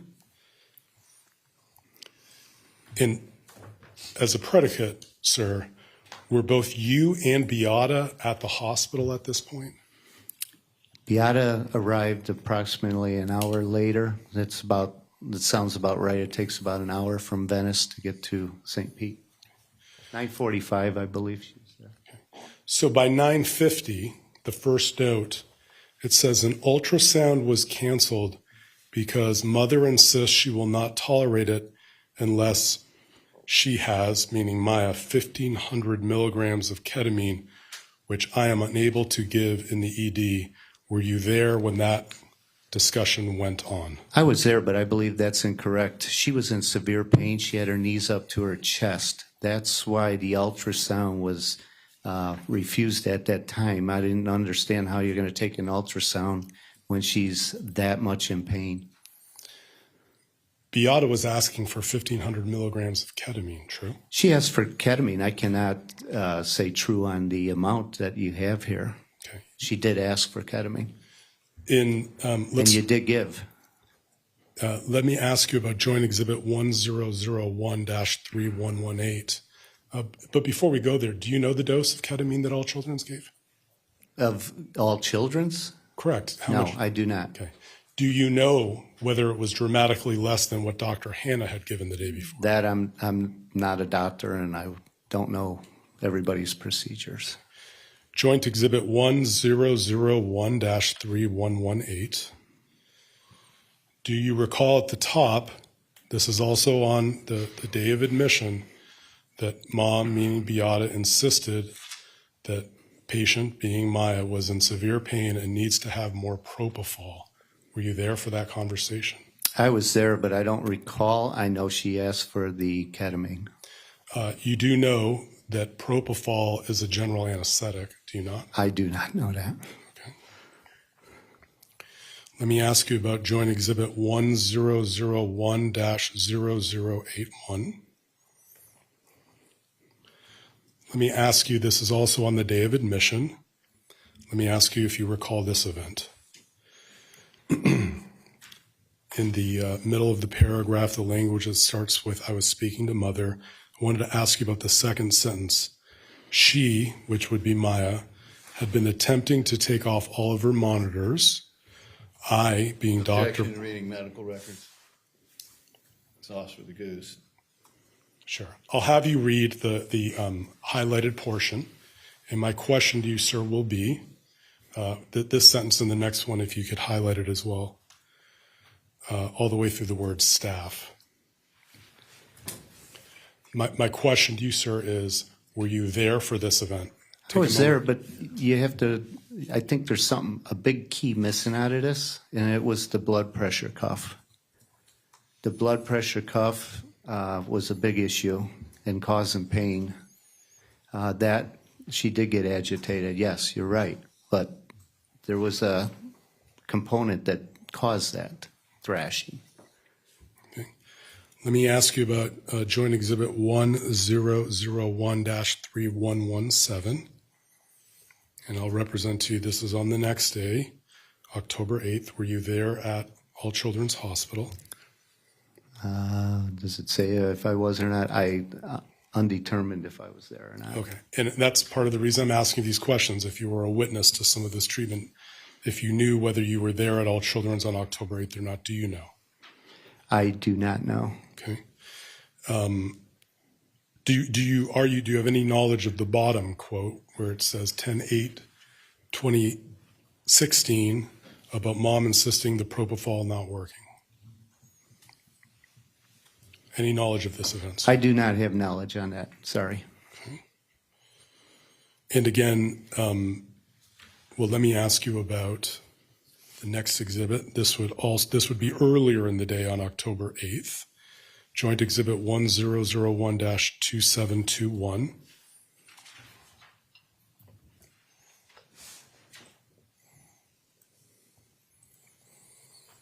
And it's the second result specifically I wanted to ask you about because it was in the middle of the day. And you had mentioned earlier that Maya refused to have her blood pressure taken. That's true, correct? Yes, that's true. Okay. Do you remember Maya telling the staff, quote, "I'll do it if you sedate me"? Do you realize the pain of CRPS? This little girl knows her pain. She knows what she could tolerate. She needs something for her pain to get a blood pressure. It sounds so goofy to us, but for her, she's in extreme pain and she needs something for that pain before she could tolerate a blood pressure cuff. But is this a true statement? If I said that, I'd be speculating, right? I mean, let me ask you about Joint Exhibit 1001-639. And I'll represent to you that this is an anesthesiology note taken on 10/8/2016 under the part anesthesiology note. And I'll ask you to read the part where it starts the second under additional comments. Family has insisted upon intubation with medically induced coma. Okay. Okay. Do you remember? It says, which I stated to the father, is not an option because we have Maya. Objection, reading. All right. I'll stop. I'll let you read this, Mr. Kowalski. I want to stop you there for a second. We told the story of Maya's history in the triage and in the emergency room. I don't know where they came up with medical-induced coma. We knew we could not get a medical-induced coma in the United States. We're fully aware of that. So wherever this came from, I don't know. That is incorrect in your records there. Okay. So in terms of what they've documented here upon your request on that day for medically induced coma, you dispute it? I don't agree with that. Let me ask you about what's in the record at 1001-2711.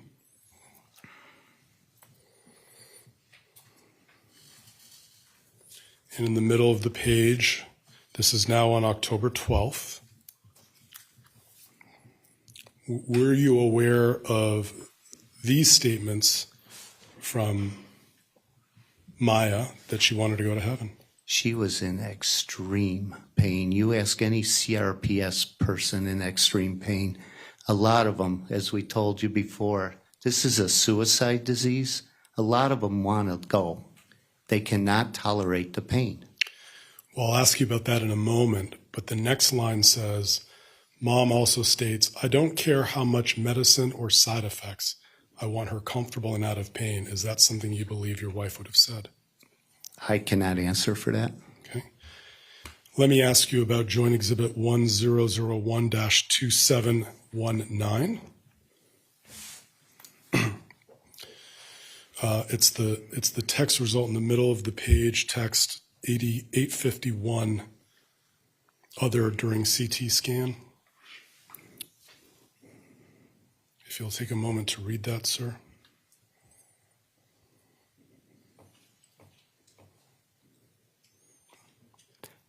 I cannot answer for that. Okay. You can't tell the jury whether or not this is true, whether Beata had told Maya she would get a reward of Valium if she laid still for a CT scan. Objection, Your Honor. This is triple hearsay, and we've objected to this before. What was your question? Can you tell the jury one way or the other whether Beata was using Valium as a reward for Maya? At home? At asking for this at the hospital. Oh, at the hospital? I wasn't there. I cannot answer for that. But at home, absolutely not. Okay. Lower down the page, T892, it says there was a family meeting. I'll let you read it. It says in family meeting, mother stated. I'll let you read it.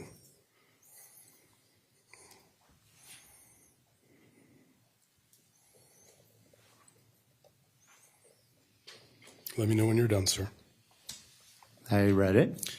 Do you recall being part of a family meeting where this was stated? I don't remember this being stated, but yes, I was in a family meeting. You are correct on that. Consult hospice. We were very concerned of losing our daughter. Mm-hmm. Do you remember the request for consultation for hospice? I don't recall that. I'm sorry. Okay. And I'm not, just there, when you're in that situation, you're very, very overwhelmed. So much going on. I do not recall a lot of that, and I apologize. Let me ask you next about, we talked a little bit earlier about consent, or what you've told this jury is your lack of consent to stay at All Children's. Okay, so I want to frame for you the time period so it's clear for this jury. You brought Maya to All Children's on the morning of October 7th, 2016, correct? Yes. You're aware that by 2:30 in the morning on October 13th, 2016, so a little less than a week later, the state of Florida took custody of Maya, correct? I wasn't aware at 2:30 in the morning. It was later on the 13th. I apologize. In fairness to you, you probably found out later that day. Yes, unfortunately in a bad way. Okay. The claim that you're making for this jury for false imprisonment, you understand, is from between October 7th and October 13th. I do now. Okay. Let me ask you about Joint Exhibit 100154. Okay. Actually, let me instead ask you about 1001-630.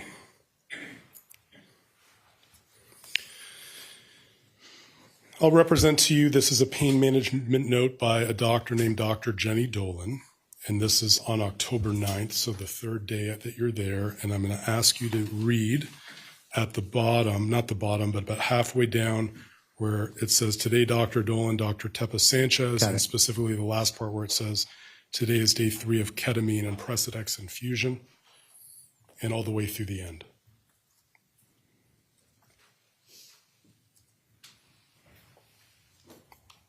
And let me know when you've finished reading it, sir. Got it. This record reflects that you and Beata agreed with this plan of care, true? We had no choice. Sir, you agreed with the plan of care being offered by the hospital, true? We had two choices. Well, let me ask you about the next record, sir. This is Joint Exhibit 1001-620. Actually, let me ask you about 1001-620, yes. This is a pain management note now on October 11th, 2 days before DCF took custody. Okay. Do you remember? And I'm going to ask you about the part where it says anesthesiology note. Take a moment to read it, please, sir.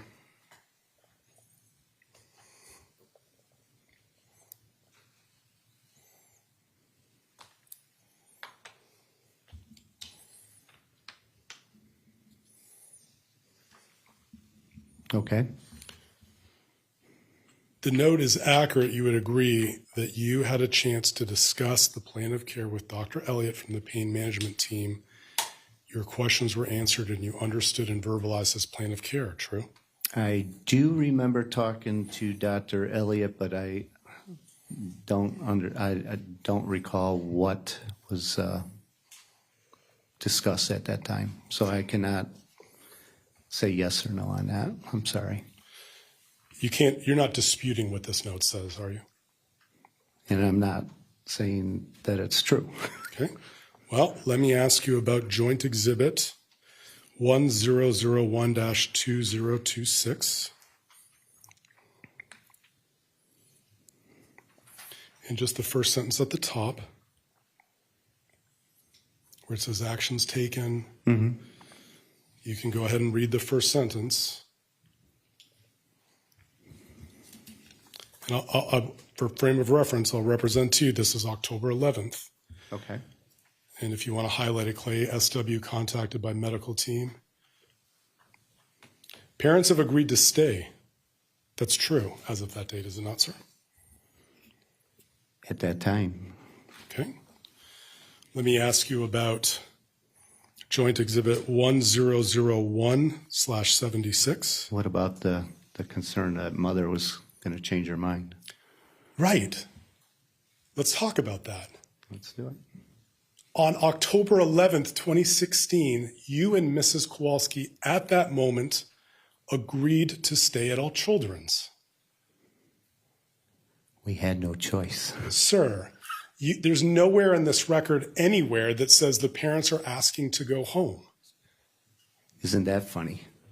You noted in the record, you're not disputing that you told the medical team at All Children's that you were agreeing to stay. The concern was that Beata might change her mind, but you were agreeing to stay as of October 11th, true? Remember that meeting we had? We were told if we left, we'd be arrested. Let's talk about that. I'm going to show you what's in evidence as Trial Exhibit 2408-1739.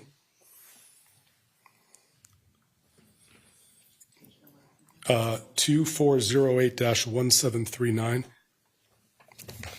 Do you have that? Let's go to 1738 first, just so we can lay the predicate. This is an email that Beata, your wife, wrote to herself and copied you on October 12th, 2016 at 9:27 p.m. Do you see that? Yes. Okay, and just for verification, at the top, that is her email address, correct? Yes, it is. On the second page, let's go to 2408-1739. Is this in evidence? You moved it in, I thought they moved it in today. Is this in evidence? You put it in evidence this morning, sir. Which one? That's a double page. Let me see. The clerk says this one's in evidence. Is or is not? I'm sorry? Is? Is. Is. Okay, Clay, you can put it back up, 2408-1739. Okay. Let's talk about halfway down the page. It says Tuesday, 10/11, late afternoon. The same woman from CPS. Incidentally, that's Sally Smith, correct? I do not know. Okay. Well, let me ask you about this. She received a complaint that we wanted to take Maya AMA, that's against medical advice, and take her home. That's a lie. That's what Beata wrote. True? Not at first. She wanted to go to Nemours. Sir. Or she wanted to go to Dr. Hannah for treatment.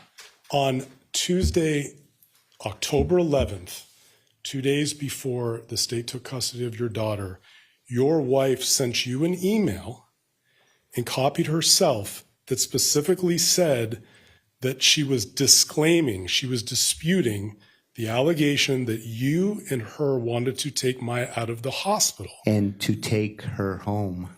She wasn't going to take her home. She was not, she agreed to stay at All Children's Hospital as of October 11th. She was disputing the allegation in an email to you that she was trying to leave against medical advice. That's what this says, does it not? That's your interpretation. Okay. Let me ask you about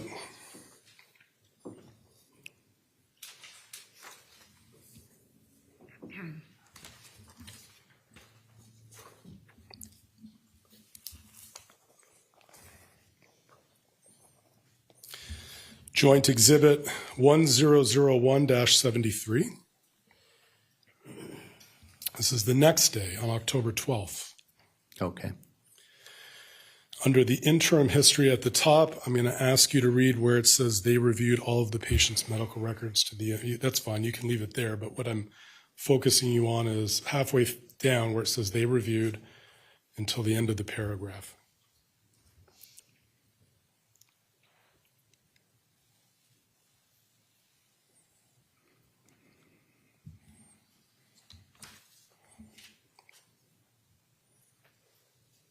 Who is they, first of all? I'm sorry. They is you. Okay. At the end it says, this was discussed with the mother who's in agreement with the plan. Objection, again, reading the record. This, let me, I'll back up. It says, this was discussed with the mother. The mother agreed to proceed and the patient will require go lightly clean out. At the end it says, this was discussed with the mother who is in agreement with the plan of care. Isn't that true? Yes and no. We were told if we left, we would be arrested. So we had to follow your guide. You can't tell this jury who told you you were going to get arrested, true? No, it was in the meeting, and it was somebody within that meeting, one of your staff, After All Children's, well, let me ask you this. You were asked some questions about visitation. After Maya had was taken into custody by the state of Florida, you understood, sir, visitation at All Children's could only happen pursuant to DCF approval, true? It had to be supervised is what we were told. On October 16th, 2016, you specifically responded to a request to DCF where they asked you, who do you want on your approved visitor list? True? There was a list for supervisors, and then there was nothing in reference to like the priest and things like that. No. I'll ask you about the priest in a moment. But do you recall, sir, that on October 16th, 2016, you wrote a letter to the child protective investigator with the state of Florida? Her name was Lindsay Massica. Yes, I do remember that. Social security numbers on there? Yes. Yes. Because DCF required all visitors to go into All Children's Hospital to undergo a background check, correct? Correct.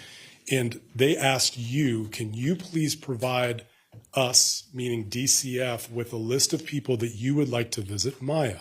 Yes. And then DCF was going to run background checks, correct? That's what they were supposed to do. And then my brother, Bob Reines, he called. And Well- they said the hospital will not allow him because he's a family member. The hospital will not allow it. But you don't know, as you sit here today, whether that denial was because DCF had not approved him versus All Children's not getting word from DCF whether he'd been approved, do you? This is hearsay, but he could contest to it. He has a letter, and he also spoke with her, and they said the hospital is controlling this, and they should not be doing it. All of those decisions on who could come and go at the hospital after October 13th to your understanding, was under the jurisdiction of DCF approval, true? I just told you it wasn't. Well, let me ask you about, and just, this is not in evidence yet, but I would ask Clay if you can show him only. Well, no. Sorry.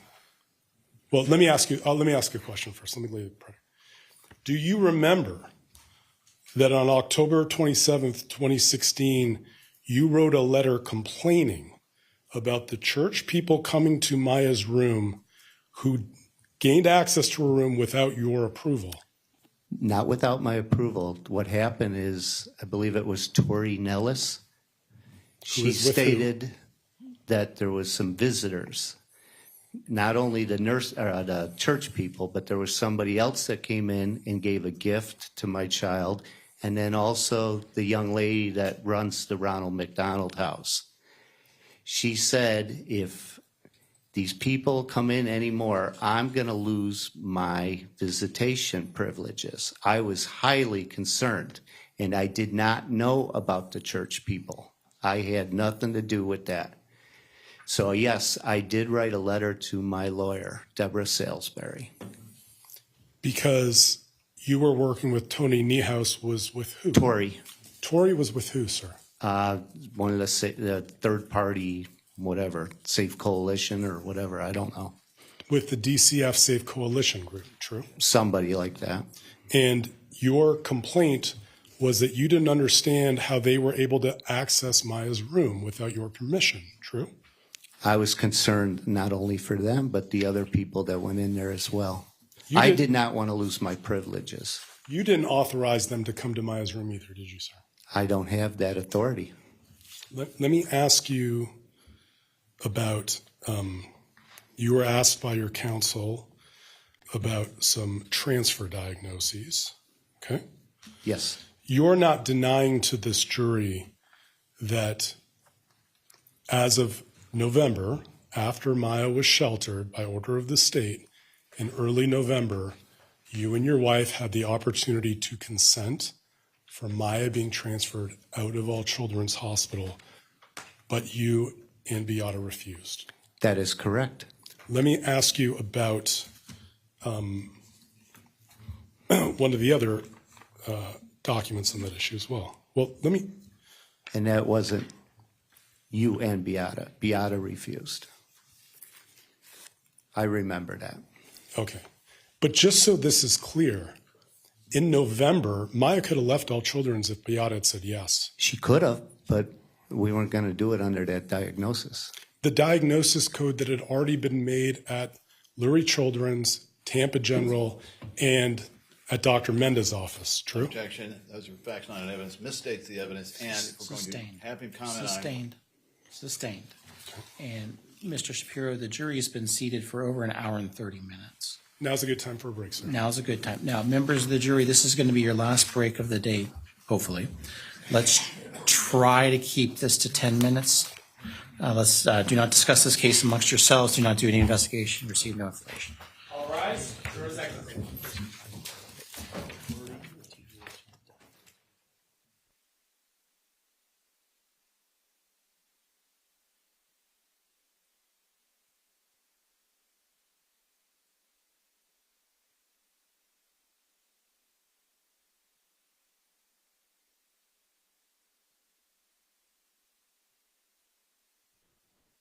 Jury is out of our presence.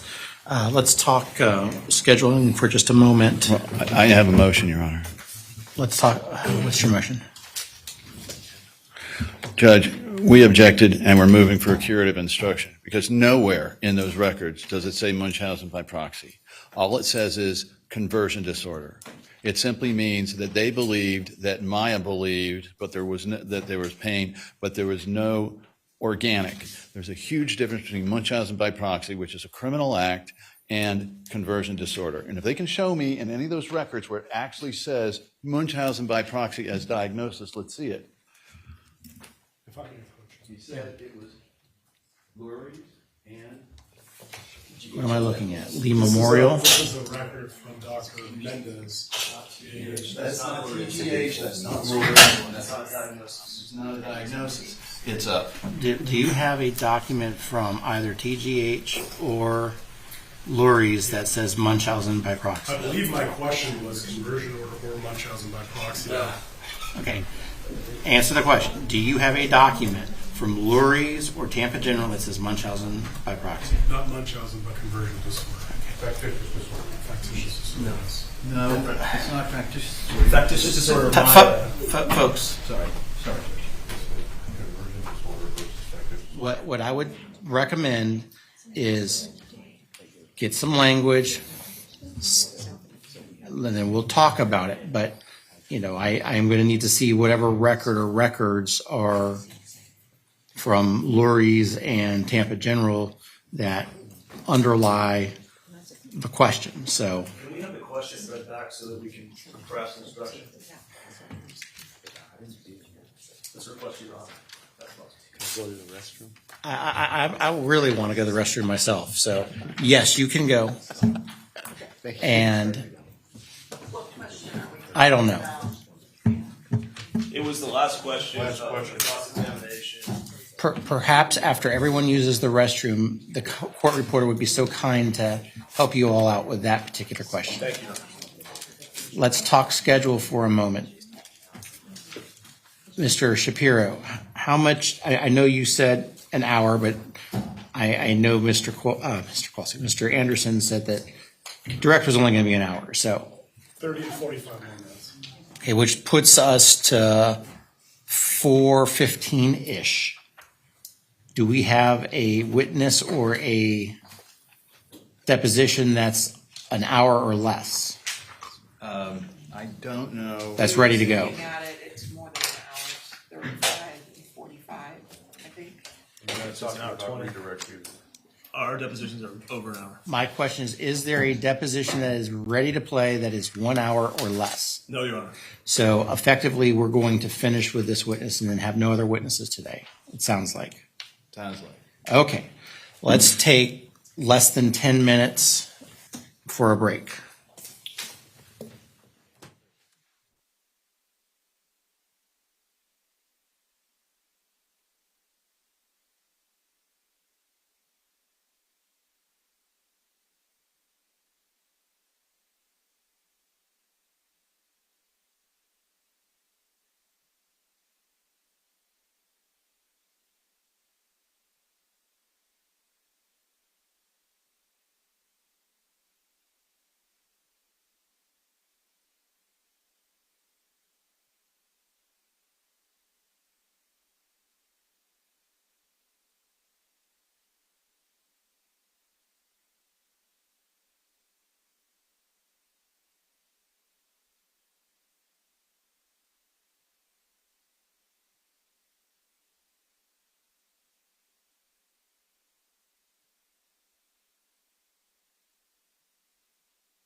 printed.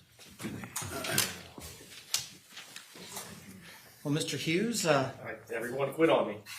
I'm trying this one solo. there you go. Come on down. No, I don't. I think people are probably still looking at it.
That it's already been made at Lurie Children's, Tampa General, and at Dr. Mendez's office. True, and we have the objection. Wasn't a reference to It was a reference to Munchausen. That's what Dr. Mendez's records get used for. My implication from the question was 3 prior institutions had already put in their records that there was a psychiatric diagnosis to this illness, with the implication being that the plaintiff's point in this case is we weren't going to agree to any transfer that contains something referencing a psychiatric diagnosis. The rebuttal is it's already in the records. We weren't the first ones to put it in there. You're signing this doesn't indicate that there's anything new. That was the intent of the question, Your Honor. But I didn't specifically say Munchausen by proxy is in all 3 of the records. Remind me, the Lee Memorial, Is Munchausen. was Maya an inpatient there? She went to see her allergist, and during the appointment, he said suspicion for Munchausen's needs to be considered. And that's the difference. He's also a pediatrician as well. Allergist, pediatrician. The Lee Memorial doesn't seem like an admission then. Well, I don't think I represented it was an admission. The problem is, Your Honor, the term diagnosis. There's a huge difference between a doctor saying consideration must be given or thoughts may be carried. There are 7 different theories that they were trying to figure out. The question as posed puts it as a certainty that Lurie's, Tampa General, and then Menendez here all diagnosed Maya with Munchausen by proxy. Now, leaving aside for a moment the question of whether anybody there was qualified to do so and whether there's a report in saying that, which there isn't, by any psychologist or any psychiatrist. The fact is that what they're trying to do is get in something through the back door that they cannot get in through the front door because they don't have a single expert that says that Maya Kowalski had Munchausen by proxy because they gave up their CME, and without that, no psychologist or psychiatrist is going to get up there and say that. So right now we're in a situation where the jury thinks that this is an ongoing diagnosis. And so we ask the court to instruct the jury that until shown otherwise in the record of a diagnosis, that there is no diagnosis of Munchausen by proxy at any time, diagnosis of Munchausen by proxy at any time before October 7th stay at Johns Hopkins. And that is the truth. The question that the court reporter read did not reference Munchausen by proxy. But, Your Honor, in the lead up to that question, he had presented the Lee Memorial Health record and Dr. Mendez's record, and the only suspicion in there was Munchausen by proxy. So the question built in that lead up of the Lee Memorial record and Munchausen by proxy, and that was the insinuation. And not only that, Judge, it is very important to consider here that no one diagnosed conversion before this. There wasn't a psychologist or psychiatrist that went in and said, I've done a differential diagnosis and this child definitely has conversion. What all of them say is the same thing. Consideration must be given. One of the thoughts is possibilities. It's all like that. And so what the defense has here now is an inability to get that before the jury directly. And the unavoidable conclusion of the jury from listening to the first question and then this one following up is, and it's a technique, I know it, but it confuses and conflates the issues between conversion and Munchausen by proxy, and that is simply not fair and it's simply not the truth. Anything else from the defense? Two things.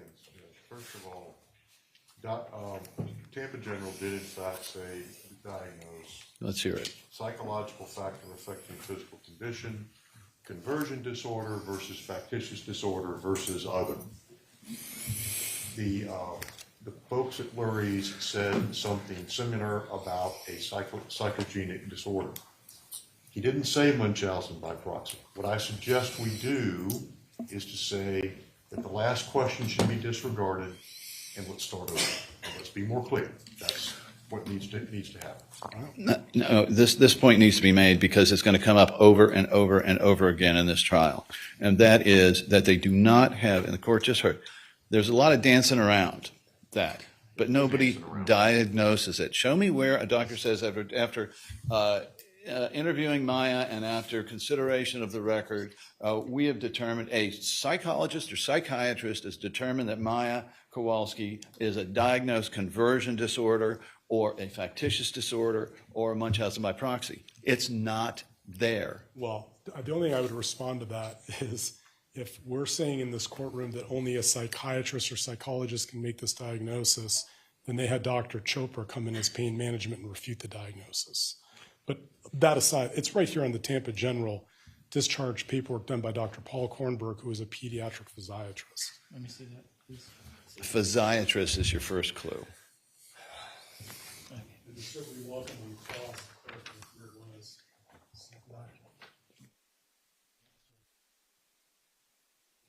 3047-0010.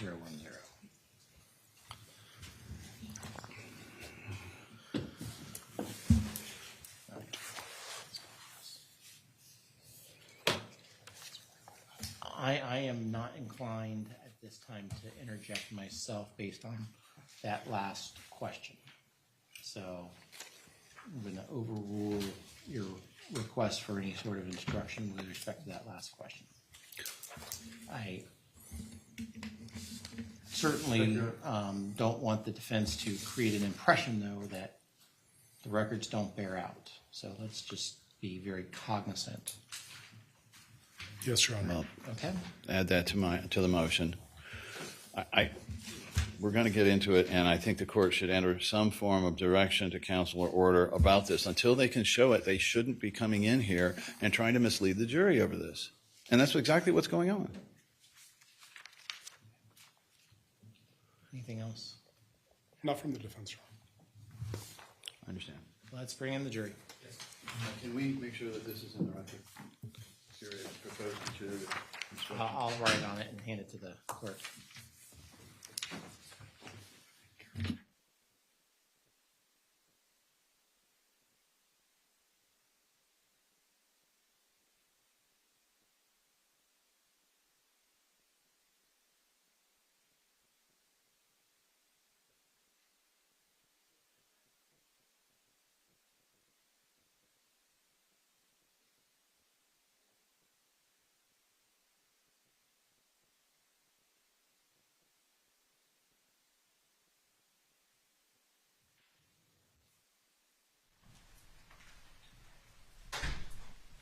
Okay, everyone, please be seated. Members of the jury, I want to confirm while you're away, you did not discuss this case amongst yourselves. You did no investigation and received no information. Is that all correct? Correct. And that no one approached you about this case. Is that correct? Correct. And you didn't see any media coverage? No. Okay, correct. Mr. Shapiro, you may continue. Mr. Kowalski, just going back to the decision to stay at All Children's back on October 11th, so 2 days before shelter, you do admit there was a meeting with the doctors where Beata wanted to take Maya out, but you said, hold on, time out, and you asked the doctors, what time frame are you talking about? And when they explained, you said that's doable. And your wife wasn't happy with what you said, but you were upset that the hospital didn't write that down. Is that true? Objection, compound question, multiple. Sustained. Okay, let me break it down. You agree there was a meeting with the folks at All Children's and you and Beata on October 11th, correct? Yes. And you agree during that meeting, Beata suggested taking Maya out of the hospital, but you said, hold on, time out. True? True. And because we had no choice. They gave us, we're going to be arrested. Okay. So it's like, calm down, Beata. We have to do something here. So. Well, that's not what you said. What you said when the hospital told you on October 11th what the plan was, you told them that's doable. True? We had no choice to be. Your Honor, if I may approach. You may.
Mr. Kowalski, to clarify, Yes. again, on October 11th, you were at a meeting where the doctors told you the time frame of how long they wanted Maya to stay, correct? I don't know the time frame. Well, you told the doctors, after they told you on October 11th, they wanted to keep Maya, you said that's doable, correct? There was some argument there, so. Well, you were upset when you found out that that conversation with you giving consent on October 11th to stay was not documented in the record, true? I'm getting confused here now. Say that question again, please. After you gave your consent at this meeting for Maya to stay at All Children's on October 11th, when All Children's told you the plan of how long they wanted there, and you said that's doable, when you found out that that conversation of you giving consent wasn't in the record, you were upset by that, true? Objection, compound. Overruled. Big. I was upset or Beata upset? I didn't understand what. The conversation where you gave consent to stay on October 11th, you were upset that that conversation of your consent wasn't recorded in the record on October 11th, true? I don't know if it was the consent. What was I talking about earlier? That was not. It was about being arrested. That was not in the report. That's what I said before. Your Honor, I'd like to play for impeachment, clip 1 of the audio. When I replied to I don't think so her, at this time. Okay. it Well, was in reference to being arrested. Sir, there was nothing, let me ask you this. Do you remember when you sat down for an interview with Detective Graham? I do not, oh, Detective Graham, yes, I do. On that interview with Detective Graham was on November 17th, 2016, correct? I would have to look at the date, but somewhere in that area. I'll represent to you. Okay. It was, and Detective Graham was one of the investigators with Sarasota County, correct? I'm aware of her. Okay. Do you recall having a conversation with Detective Graham where she asked you about whether you were supportive of keeping Maya at the hospital? I would have to see that, but there was something, I'm supportive of getting Maya better, I remember, yes. Okay. Well, did you not tell Detective Graham that you were at a meeting with the doctors one day and Beata wanted to take Maya out, sign her out, and you said, hold on, time out? Objection. Just reading in the. Sustained. Okay. Do you remember telling Detective Graham that you were in support of Maya staying at the hospital as of October? Same thing. Okay, overruled on that one. Yeah, I'm unaware of that, to be honest with you, but I know things were talked about, but I do not recall that part. Well, let me just ask you this while the jury's here. Are you disputing that you gave consent for Maya to stay in the hospital on October 11th after having a conversation with the medical doctors where you told them that's doable? Are you disputing that? Like I said, sir, that we were under certain things we had to follow, I do not recall that part. Okay. You're not disputing, are you, that on October 11th that you gave consent for Maya I'm to not stay? saying yes or no. Objection. Let's ask and answer the third time. You can finish, Mr. Kowalski, your answer. Okay, yeah, that, I'm unaware right now. I'm sorry. Well,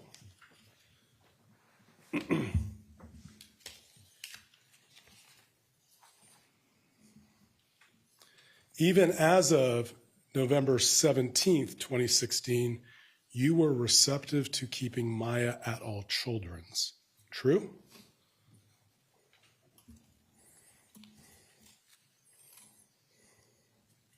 She was under state custody at that time, and then we refused the transport because of the coding. Wasn't my question to you, sir. Even after state custody, on November 17th, 2016, you were receptive to keeping Maya at all children's hospital. Do you have something to show me to help back that up? I don't know where you're going with this. Okay, I'd be happy to play that Yeah, for please. you, sir. Clip 4, please. Well, sorry. Wait a second. Are you asked, is this for refreshing the recollection? 'Cause if so, just show him the transcript. Which depot was this from? This is, I didn't ask for my apologies. There's 5 depots, so which No, one? this is from your interview with Detective. Oh, Graham. okay.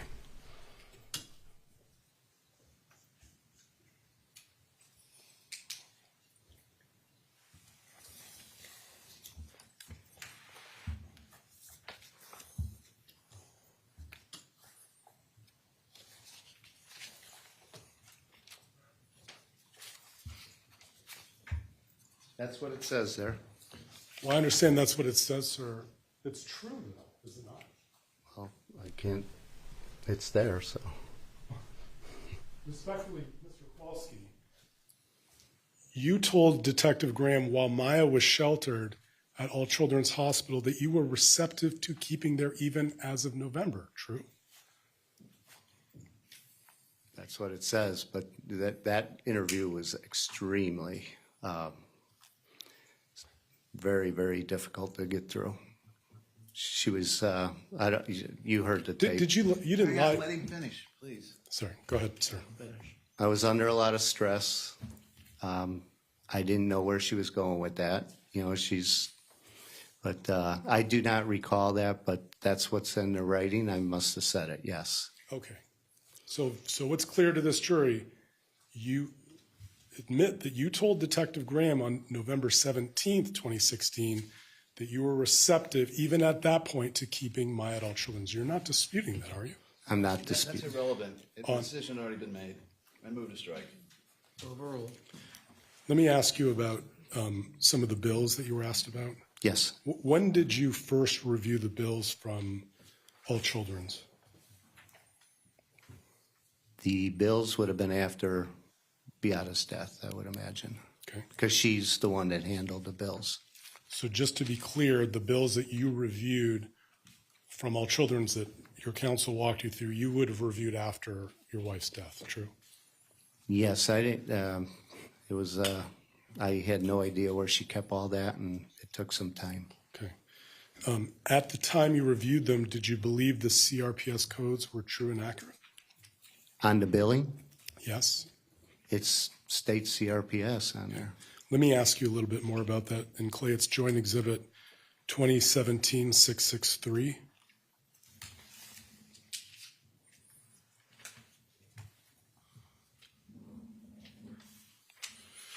You might be able to enlarge it for us. Thank you. Okay. This bill that you were shown, you see that the services rendered included for endoscopy, true? Yes. They included for nutrition. Yes. There are, by my count, 1, 2, 3, 4, 5, 6, 7, 8, 9, 10, 11, 12 diagnoses codes that were submitted as part of this bill. True? Yes. Among those were CRPS and child neglect or abandonment, among others. True? I see that. Sir, can you tell this jury what percentage of the $5,980 was paid for CRPS? I don't see where the percentage would be. Well, it doesn't say it. Okay. And I'm not trying to trap you, but the allegation that All Children's billed solely for CRPS treatment, that's not what that says on this bill. When that question was given to me, I believe he asked what was if that diagnosis was on there, or what do you see on top? Okay. All Children's Hospital was paid for the bed while your daughter was being sheltered there. Are you aware of that? The bed, you said? Correct. Objection, that's irrelevant on that point. Okay. Are you aware, sir, can you tell this jury at all what percentage of the $5,980 Aetna reimbursed was for child neglect versus complex regional pain syndrome versus a throat infection versus immunoglobulin versus constipation versus abdominal pain, etc.? That I could not.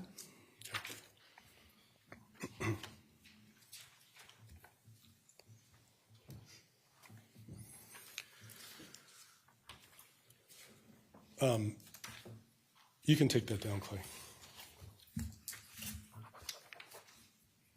No one at All Children's Hospital ever told you that Sally Smith was an employee of All Children's, true?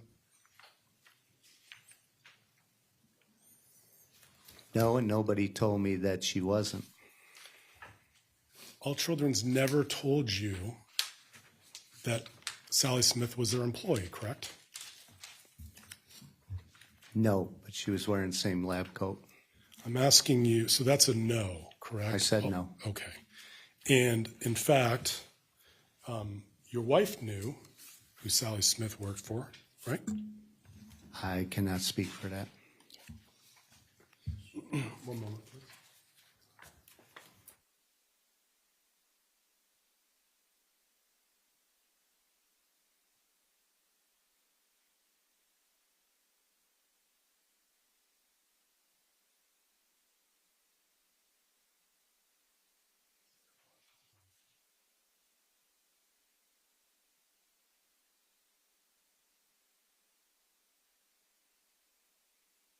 We could do joint exhibit or trial exhibit 24081739.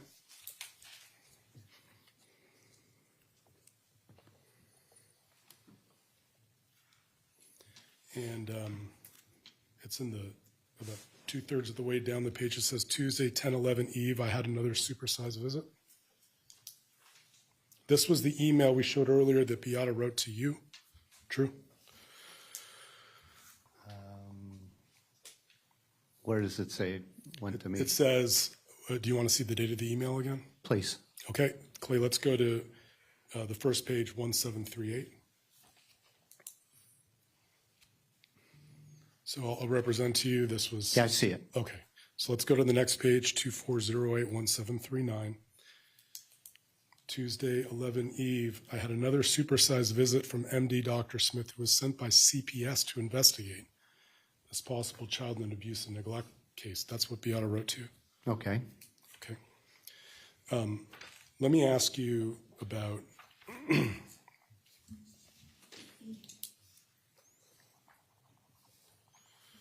sir, and I apologize for having to raise this. You did have plans to have Beata move out, true? Yes, that's true. Okay. You had prepared divorce papers? No. It was a legal separation. You told Detective Graham that when Maya was released from the hospital, you would have Beata move out, true? That was the plan.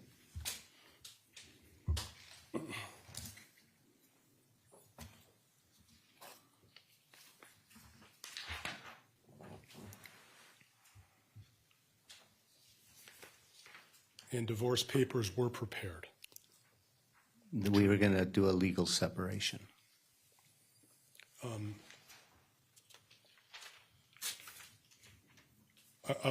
going to be as sensitive and brief as I can on this topic, sir. The hearing on Friday, it was Friday, January 6, 2017, right? Yes. That you talked earlier, Beata was very upset about being separated from Maya for now almost 3 months, true? She was suffering. Anybody that would be removed from their daughter would be like that. Okay. The 3-month separation of Maya from Beata was what was causing her this emotional heartache, true? Most of it. That night, you do recall Beata left with a gun, true? That was my thought, but that was untrue after time. Okay. You reported to the police that night that Beata had left with your gun. I reported Beata missing and potentially, well, I said the gun's missing out of the safe, but it was in the house. You did not believe she was suicidal that night, did you? I was very worried about Beata. I called her family, but I was concerned when the gun was missing, but it ended up finding the gun in a long time after. She never took the gun. But on that night of December 6th, you were not concerned that Beata was an immediate suicide risk, were you?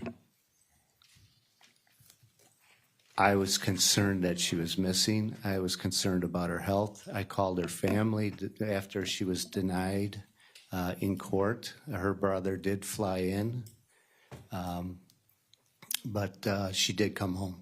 So that's a no. You were not worried about an immediate I was suicide. worried about her. I told you I was always worried about I her. wasn't asking if you were worried about your wife, sir, respectfully. I was asking if you were worried that she was at imminent risk of suicide. Well, when I didn't find a gun, I was very concerned, and I called the police right away. Beata never expressed suicidal ideation to you at any time, true? She never mentioned suicide whatsoever. And then the next day, which would be the 7th, now Saturday, January 7th, I think you said you and Kyle had gone out to a party. Is that right? We went to a neighbor's house, a birthday party. Beata was going to go with. She had a migraine headache. That was the day after she was missing, and she came home that night. She stated she had a migraine headache. She was in bed. She did get up to wrap the present for the child. we went to the birthday party. And when we came home, the door was closed where she was sleeping. So Kyle and I, sat on the couch. We watched TV. Kyle fell asleep on the couch, and then I shut the TV off and went into my bed. At that time, she was sleeping with Kyle. That was like her little security blanket. That's all she had was that little guy. So that night, her brother, like I said, I called because I was concerned about her. Yeah, and so just to make sure I understand the question, when you came back, you didn't check on her because you did not think she was suicidal at that moment, did you? No, she stated she had a migraine before we left, and I let her sleep. Okay. So, and again, just so the jury understands, at no point during this process did you believe that your wife was at imminent risk of suicide, true? I was always concerned about her. I'm But not yes, asking if you're it's concerned. true. I was always concerned about that. With all that was going on, yes.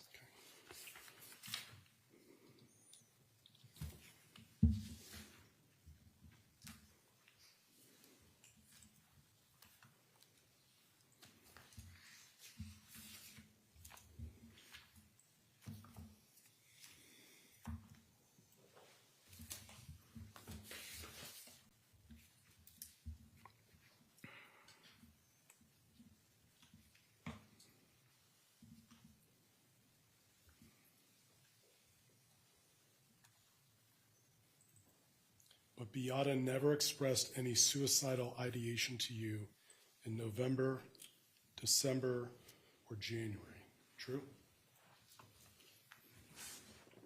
November, December, January. There was a report from the hospital that she, in your records or in Sally Smith's records, that somebody within the medical. Sir, I'm asking you about report to you. Hang on, can you please be allowed to answer the question, Your Honor? It's non-responsive to my question. My question was very simple. I agree. So why don't you ask your next question? Okay. My question to you, sir, was this.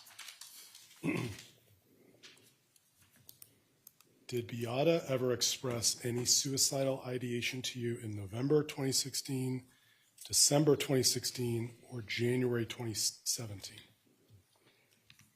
She never told me that she was going to take her life, verbally. The jury earlier saw one of the suicide notes. Do you know why Beata said, I give rights of my parental rights of Maya and Kyle to my sister and brother in Chicago? No, I do not know. Let me ask you a little bit about Maya after she got out of All Children's.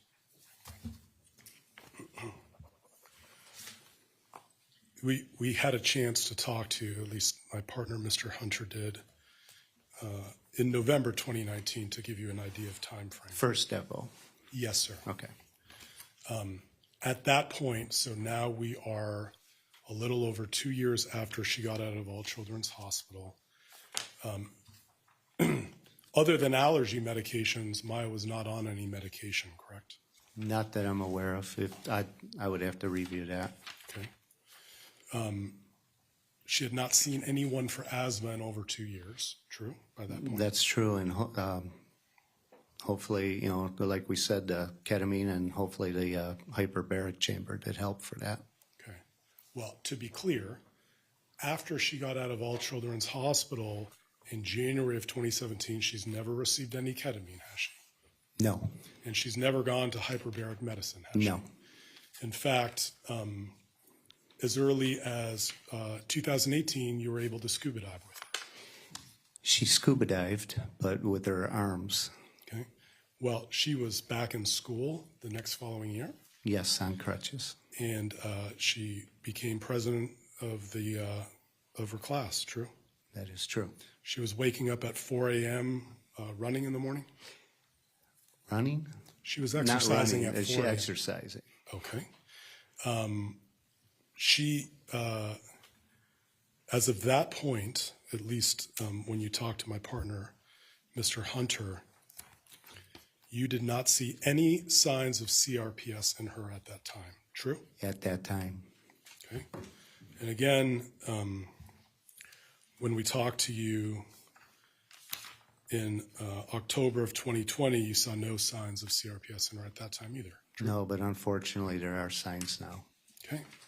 Well, let me ask you, Maya has been able to get a job working at Cracker Barrel? She worked there. She waited tables, and she had somebody carry the heavy load. She got back to ice skating? For a short time, yes. She has no physical limitations right now. True? I wouldn't say true. She knows her physical limitations. She was back in phys ed class. The what? I'm sorry. Physical education class. She was able to get back into physical education class without restrictions. True? True, but she had problems running. And again, in that period of time, within 2 years after she left All Children's, from your observations as her father, you did not see any signs of CRPS, correct? It never went away, just so you know. There was pain here and there. It's not like it was a clean slate. So I would say untrue on that. Okay, well, let me ask you about that. When you were asked on November 6, 2019, what signs or symptoms do you see of CRPS in her today? You said, I don't see signs, no evident signs. She's not complaining of pain. Her muscles are built up. There's no lesions. I don't see nothing right now. That is correct. And I don't know if you heard earlier, she hides a lot from telling me as well. One moment, Your Honor.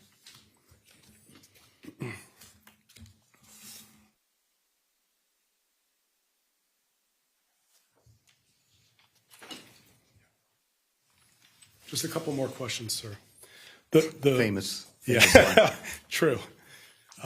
The photographs that we saw earlier Yes. of your daughter, Beata had not seen those before she died, correct? I wouldn't say that's correct. She would have seen some of them, yes. No, okay, so just to be very clear, the photographs that were taken, the date that Maya was being brought to court for the DCF dependency hearing, Beata had not seen those before she passed away, correct? No, but she heard about it. Well, you had not. I have not seen them as well. Okay, you had not seen the photos, and she had not seen the photos. True. Correct. One moment. Your Honor. Those are the questions I have. Thank you, sir. Thank you. Redirect.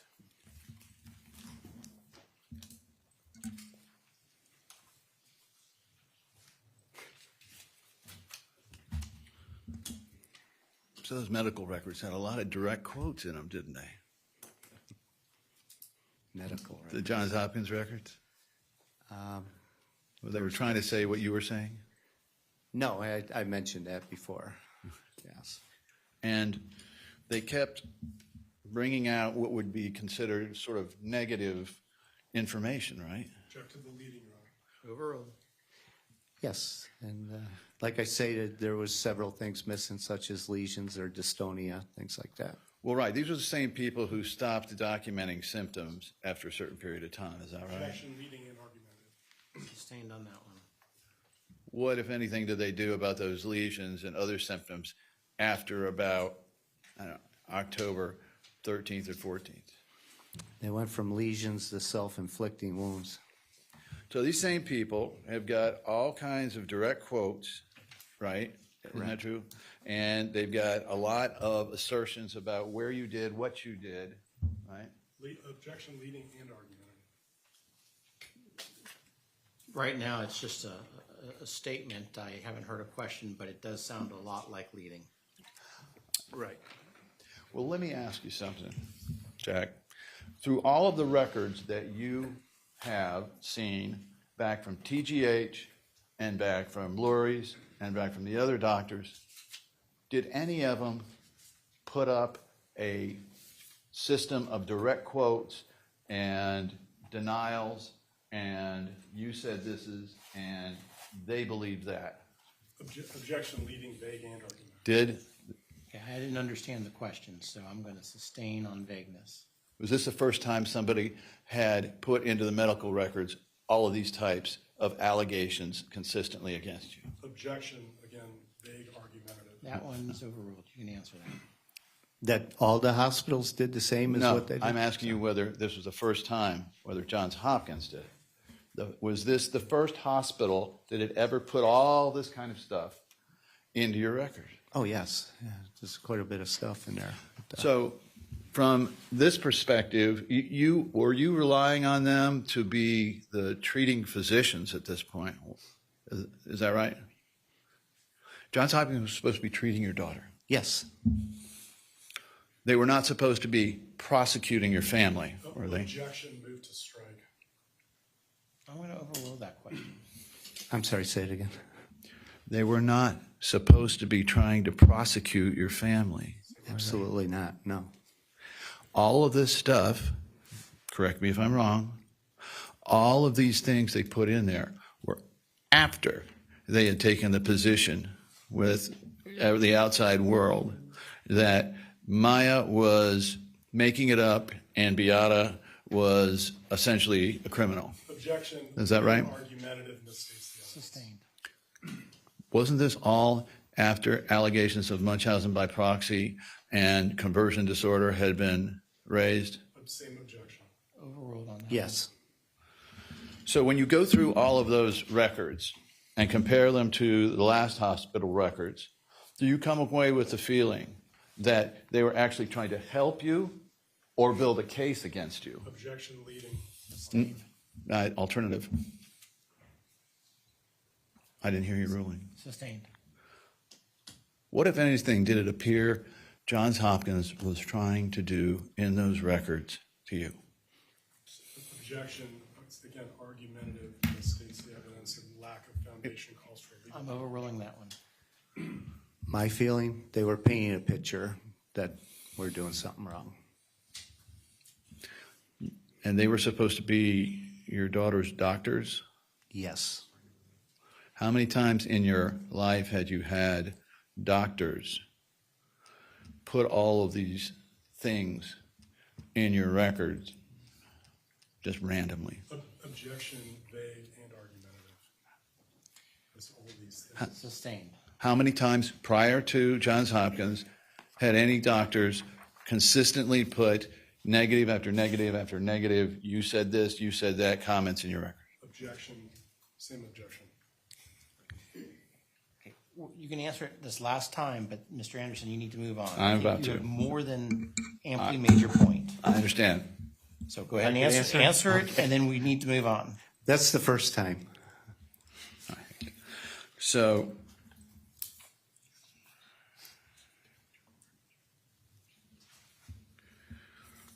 was Johns Hopkins, to your view, trying to get your daughter well and get you out of there? Calls for speculation, objection. From his perspective. You haven't finished the question, but it also sounded like it was going to be a compound question, so let's try to rephrase the question. Did Johns Hopkins ever come to you at any point after they first told you on the 9th that you couldn't leave and tell you, it's okay now, you can leave? That we could leave? No. No, that you could leave. Was there an objection? No, Your Honor. Okay, no. And so were you operating under the assumption throughout this period of time that if you took your daughter, stepped out the door to get out of there, you would be either by security to the police or to the police end up in, well, custody? Objection to leaving, Your Honor. Overruled on that one. That's what we were worried about. I want to talk for a moment about any statements to this Detective Graham. Let's take the jury to what happened there. So, what's the first time you saw this detective? I went to visit Maya for a visitation at the hospital. That was through Kathy Beatty at the time. I had to go through the hospital social worker for visitation. When I arrived, I went upstairs to get Maya, and she wanted to go down to the cafeteria to get a piece of cake or mashed potatoes. I don't recall what she wanted, but the door opened, and Kathy Beatty was there with a Sarasota County Sheriff's investigator, female. Now, before this time, had you had any conversations with or involvement with the police over this? With Graham, no. So somebody called Graham to get her over there, from the best of your knowledge? I'm sure it was coordinated because they knew exactly where I was. And Miss Beatty directed her up there, is that true? They met us at the elevator doors downstairs. All right. So you're there to see your daughter. Yes. Tell the jury what happened after that. So they wanted to speak with me, and I advised them I was just going to feed Maya. So they allowed me to go have lunch with Maya. Then I brought Maya back upstairs, and I informed her I'll be back in a little bit. Well, it was a long time. Detective Graham brought me inside a room. And Hang on. When she brought you inside the room, was she armed, to the best of your knowledge? I don't recall seeing a gun. Did it turn out later she was? I don't. Objection, Your Honor, speculation. Sustained. And so, did you know you were being recorded? No, not at all. She did not explain that to you? No, she, at one point, she said she had to look out the window and pay her parking meter or something, and she reached in her purse, so obviously maybe just changing the tape or whatever. In her questioning, did she seem like she wanted you to testify against your wife? Oh, yes, it was like a big wedge. Mm-hmm. Yep. You ever heard of flipping a witness? Yes. Objection, speculation. Or a suspect? Overruled. You ever Yes. heard of, and so her questioning in there, did she or did she not warn you before any of this questioning that if you weren't going to cooperate, if you weren't going to help, that you were going to spend time in jail? Objection. That's on the tape. Leading and speculative. Well, I'm going to sustain the leading, overrule on speculation. What did she tell you about what was going to happen if you didn't turn on your wife? She stated that she put other people in jail for many, many years and basically do the same thing to me. So what was your choice here? Cooperate. And what happens if you didn't cooperate? Object, speculation. Overruled. That I didn't know. That was scary. Well, had she already told you she was going to? Yes, yeah, that was burnt into me right away. Well, then your choices were what? To either testify against your wife or, from your perspective, go to jail? Objection, argumentative, speculative. And Overruled. you can answer. Yes. And so throughout this process, did she suggest, as we've heard, the answers to the questions in the question? You know what leading questions are, you've heard that here. Yes. In all of these things, did she suggest how you should answer in the question? Yes. And then there was times where, just she had so much from the other side about all these high dosages and this drug is so dangerous. And, how dare, I don't know the exact words, so don't quote me on them, but it's basically how dare you for even doing what you did by going to Mexico, things like that. Wait. She came in loaded with information from Johns Hopkins? Yes. Objection, leading, Your Honor. Where, if any, if you're aware, I'll rephrase, where, to the best of your knowledge, would she get all of this information about your medical history? Objection, speculation. He knows. Do you know? I would assume that it came from the hospital. I'm going to sustain the objection. All right. Was there anyone else other than the hospital at that point who had all of that information? No. Logically, who was the only entity or person who could supply that information to the detective? Objection, again, lack of foundation, speculation. That's the predicate. It was a predicate. Never mind. So, what did you think you had to do there in order to see Maya again? I had to cooperate. If you wanted to take your daughter home, what did you have to do? Oh, this was something that was discussed with the attorneys. Like I stated earlier, I had an attorney. I don't know if it was at that time. I had an attorney, Beata had an attorney, and the children had an attorney.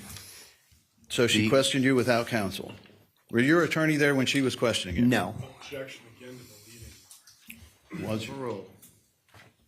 So, can you tell the jury whether you were questioned without an attorney? I was questioned without an attorney. Did you have any help then, in case she said inappropriate things, to No. call her out on it? No, not at all. And so did she imply to you that if you weren't going to say yes to a lot of things, that you were going to have a great deal of problems down the road? Yes, And is that why you said the things you said? I did, but then I defended myself on a lot of them. At the end, where she didn't record as well, going down the hallway, I said my wife would never do something like that. So you told her that. I did. Didn't you tell her that on multiple occasions in Yes. that recording? Yes. And what did she do once you said that? Did she Go to then, the next. But wait, once you said that, did she relent and stop asking you leading questions, or did she continue trying to press you into saying negative things about Just your wife? kept Objection for leading the argument. That's alternative. And sustain the leading on that one. Did she tell the jury what, if anything, she did in terms of accepting the fact that you had told her repeatedly that Beata would never do this? that. She just repeated the question again and again type thing. On certain occasions, did she repeat the question on multiple times? I don't know how many times or whatever, but some were, yes. At the hospital, during the first part of the time you were there, when Sally Smith walked in, as you testified, in a white lab coat, were you relying on Johns Hopkins in terms of not letting people wander around their hospital with a lab coat on? An objection to the leading, Your Honor. Sustained.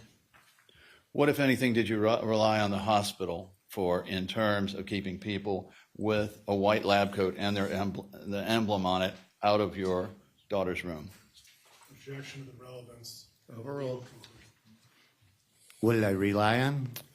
No. I'm sorry. Did you rely on the hospital in that regard to keep people out? Oh, yes, yes. And so did you start to discuss things with Dr. Smith thinking that she was another doctor there? I didn't even know her name at that time. She never introduced herself. She just came in and just started asking questions. So, yes, I thought she was a doctor for Johns Hopkins because she came in alone. She was the only one in the room with Maya and I. So no one introduced her? No. Did any hospital person correct that misassumption? No. And did you learn later that she was, in fact, closely aligned with the hospital? Objection mischaracterizes the evidence. And leading. Overruled on that one. That she was in with the hospital? Yes. So now, in this case, and you've been following it. Excuse me. Sorry, how many times have you been deposed in this case? 5 times. How many times has Maya been deposed? 5 times. Kyle won, I believe. And you have stayed in touch with who are deposing and who are not deposing. You followed the case, in other words. Yes. And have you heard whether any psychologist or psychiatrist prior to Johns Hopkins on October 7th ever diagnosed Maya with some type of fictitious disorder? No. prior to October 7th, did any psychiatrist or psychologist diagnose a Munchausen by proxy situation? I never heard of that, no. From your knowledge of CRPS, how unusual is it to have people at first question and consider these types of diagnoses, conversion disorder? I wasn't really educated on that, but a lot of them are diagnosed with that, fictitious or conversion at first, because they didn't get properly diagnosed with CRPS. But in Maya's instance, she was diagnosed with CRPS, after Tampa General. You've been asked on several occasions whether during certain times, particularly, I think October 11th, on October 11th, then, how many days was it until the state actually entered an order to take your daughter? Was it on the 14th? The 13th, I was told to leave. So by October 11th, you were pretty much through with your week there? Yes. And so when Beata started to, well, let me put it this way. Was your wife shy about stating her opinion to the Johns Hopkins doctors? No. And were you concerned that if Beata continued to press them, they would keep Maya longer? My personal feeling, yes. And so, in terms of approach, did you try to present a more relaxed and not quite as intense approach than your wife? Yes. Now, by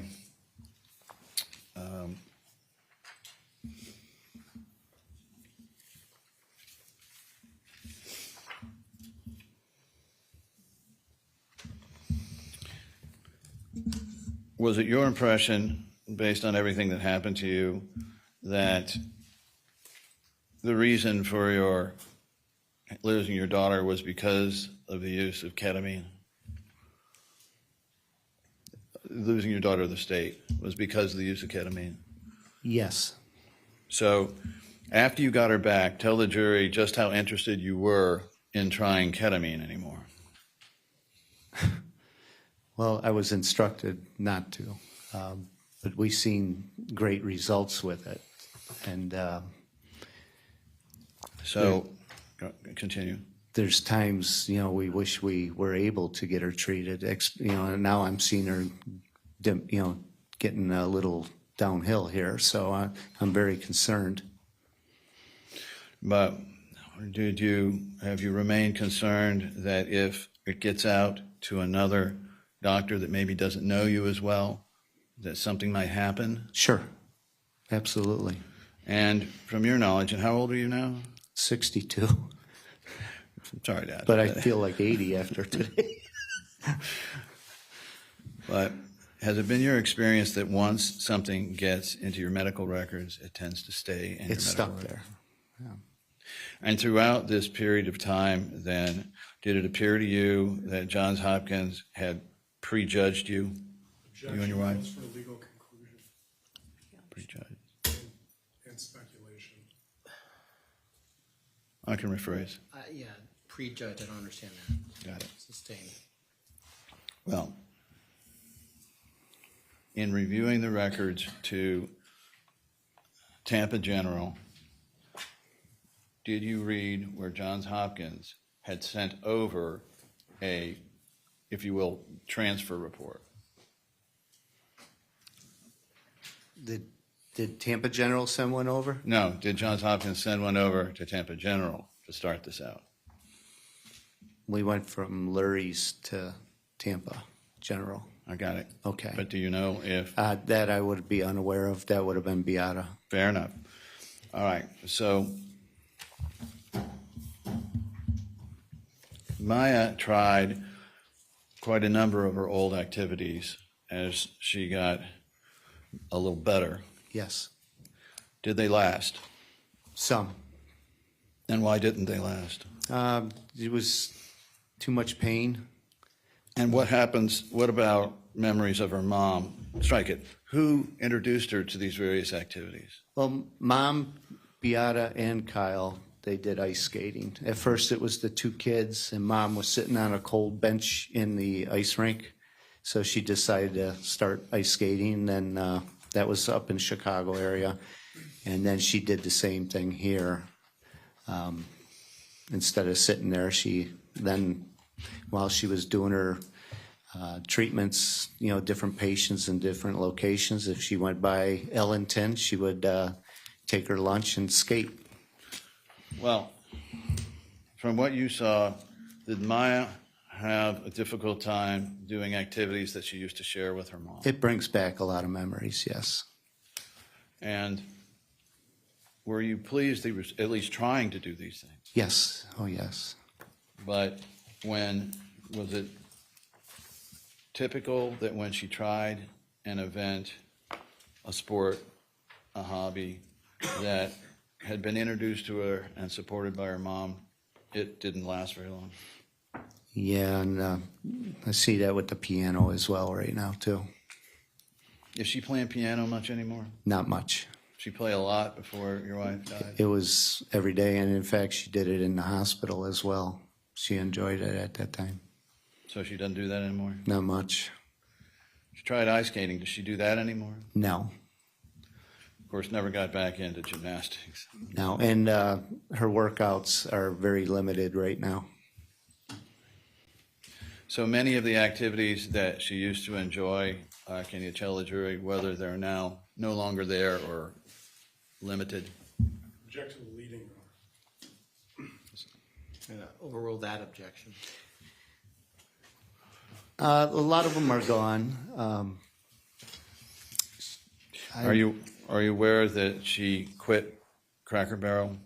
She did, yes. Are you aware she quit Cracker Barrel after a matter of a couple weeks? Yes, she had a dizzy spell, several dizzy spells there. And like I stated, she didn't carry the food there. She had one of the people that clean up or somebody from the kitchen carry the food. All right. Now let me ask you about a note that was put in front of you with Beata's handwriting that said IV ketamine, desperate. Yes. Can you tell the jury how the IV ketamine was administered? Was it administered through the arm or was it mixed with something? Yeah, this is a little confusing. Originally, after the treatments, she would get some take-home, I don't want to say take-home ketamine. She had pre-filled syringes without a needle, and it was given orally. And these were made up at King's Pharmacy in Palm Harbor, Florida. So after her treatments at Dr. Hannah's, we would have to go pick up that prescription, and these were for to give at home. It was difficult after a treatment to go to King's Pharmacy and pick it up because you have the child in the car and she just got out of the treatment, so she's tired in that. But we did that. Well, And how did you administer it? Did you mix it with something? that one was mixed. I don't know if there was a flavoring in it at that time. But then she also had ketamine ointment for her lesions, to rub on the lesions. And then after time, the cost of those pre-filled ketamines for the oral, I believe they were pretty expensive. So at one point, they went from that to ketamine IV. It was a vial, and then you pulled the ketamine out of there, mixed it with Gatorade, and then gave it by mouth, oral. But it was confusing because now you got a IV prescription for ketamine. And that would last a while, I believe, because it was bigger or something like that. Will you please tell the jury whether you ever saw, heard, smelled, tasted anything in any way, heard from Maya, anywhere else that Beata was giving Maya IV ketamine as an IV at home? No. And when Maya came in that first day, do you dispute many of the things that they put in those records? Objection, vague. I'm about to. Sustained. Do you dispute the inference from what they're saying that Maya was thrashing around needlessly? Was there purpose behind that? I justified that earlier. Yeah, I stated she was thrashing, but it most likely because of the blood pressure. And it's like putting gasoline on a person and lighting them on fire. I'm sure if you try to take their blood pressure, they're not going to cooperate with you at that time. I hate to use that analogy, but You know, it's interesting. On the photographs we do have of Maya in the video, you know, she doesn't seem to be that bad. Did you make a habit of videoing her or photographing her when she was curled up in bed on a bad day? personally, I hated to. It tore me up. And just seeing some of the pictures today of her little legs and her trying to lift them up, I don't want to ever, I cannot wait till this is over with to get rid of all that. One moment, Your Honor.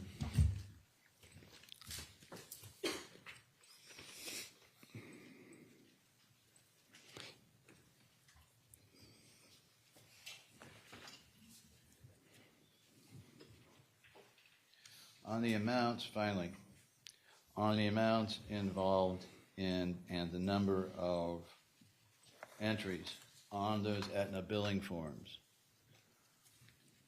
are you worried so much about the fact that it's the percentage or amount, or the fact that Johns Hopkins was telling Aetna and apparently privately saying she had CRPS, while in public and in discharge notices saying that was Munchausen by proxy? Objection, leading, and misstatement. What, if anything, was your concern?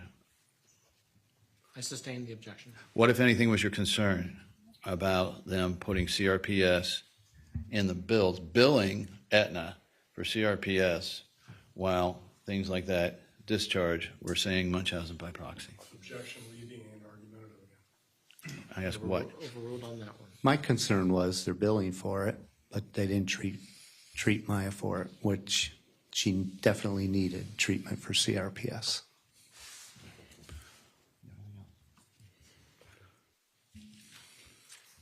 Mr. Shapiro, any further questions? Very briefly, maybe only one.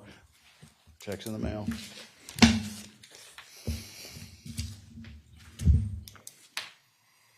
And Mr. Kowalski, just to be clear, when you met with Detective Graham, everything you told her was true, correct?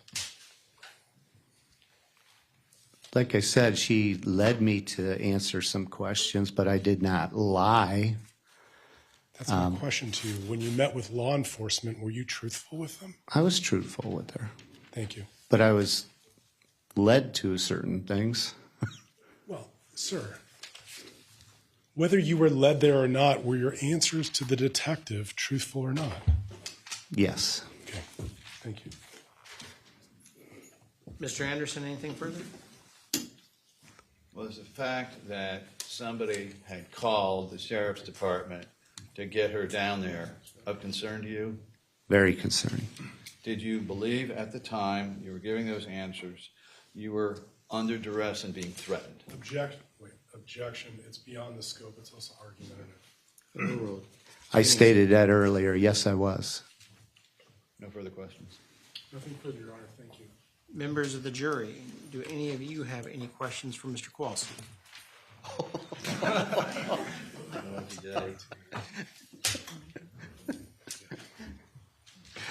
Sorry. This is really novel. Be here.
Okay, members of the jury,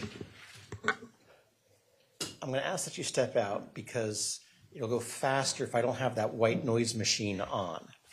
So this is actually to speed things up. Do not discuss this case amongst yourselves. Do not do any investigation and receive no information. All rise for the next thing.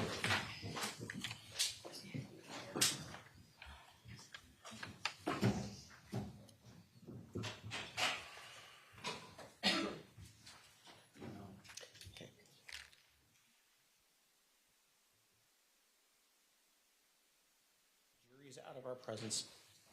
I'm going to ask that Mr. Kowalski step outside so he doesn't hear the questions ahead of time, since I don't have the white noise machine on. I do want the lawyers to stay up here because this way you can physically look at.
Okay, please be seated. Members of the jury, I want to confirm while you were away, you did not discuss this case amongst yourselves, you did no investigation, and you received no information. Is that correct? And no one approached you about this case. Is that correct? And you have not seen any media coverage. Is that correct? And just to let you know, when you walked out and I turned off the white noise machine, I asked Mr. Kowalski to step outside, so he did not hear me going over the questions with the jurors. So just wanted to let you know. And there's, I will tell you, 9 sheets of paper. 8 pages are full sheets. I got 1 page that's not a full sheet, so. Perhaps in the future we can just do a full sheet. Okay, Mr. Kowalski. I'm just going to start reading questions. And I will say to the jury, I'm going to be able to ask most of them. There's a couple that I'm not going to be able to, but almost all of them I'm able to ask. Okay. Did you file a legal separation from your wife at the advice of legal counsel to get Maya home? I'm glad you brought that up. Yes. It was advised by the child's attorney to get a legal separation. That way Maya could come home and be out of the hospital. But, I'm sorry, it wasn't the children's attorney. It was one of Beata's or mine. And the child's attorney advised not to, because the problem there, now mom wouldn't see Kyle. She wouldn't have no kids to see. But she agreed to move out of the house to have that happen. But it was the advice of the children's attorney not to do that, because now she would be without Kyle. When you checked into the hospital, did the hospital registration explain your rights and responsibilities, or just ask you to sign the consent form? It was more of signing. Maya was in severe pain. There was no, they didn't explain anything at that time. Okay. And there's a question on that sheet that I'm not going to be able to ask that last question.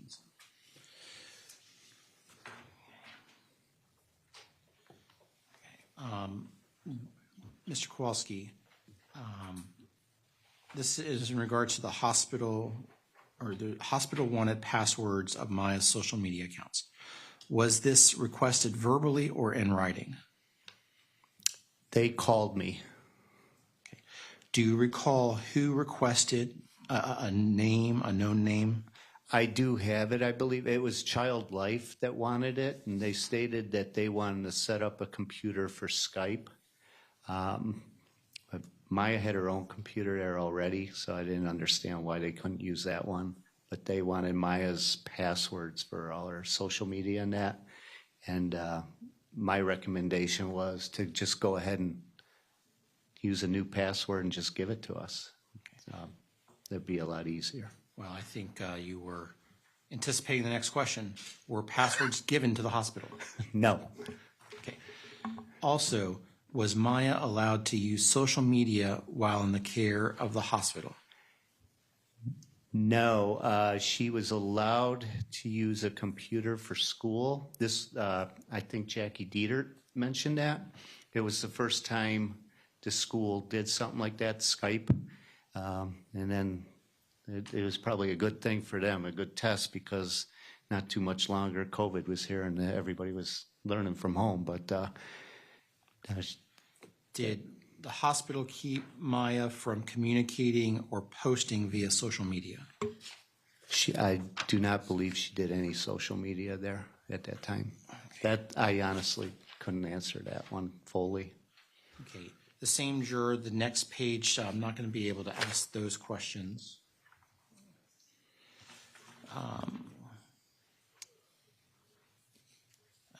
Maya was discharged with 3 to 4 diagnoses by Johns Hopkins All Children's Hospital, and none were CRPS. Is that correct? That is correct.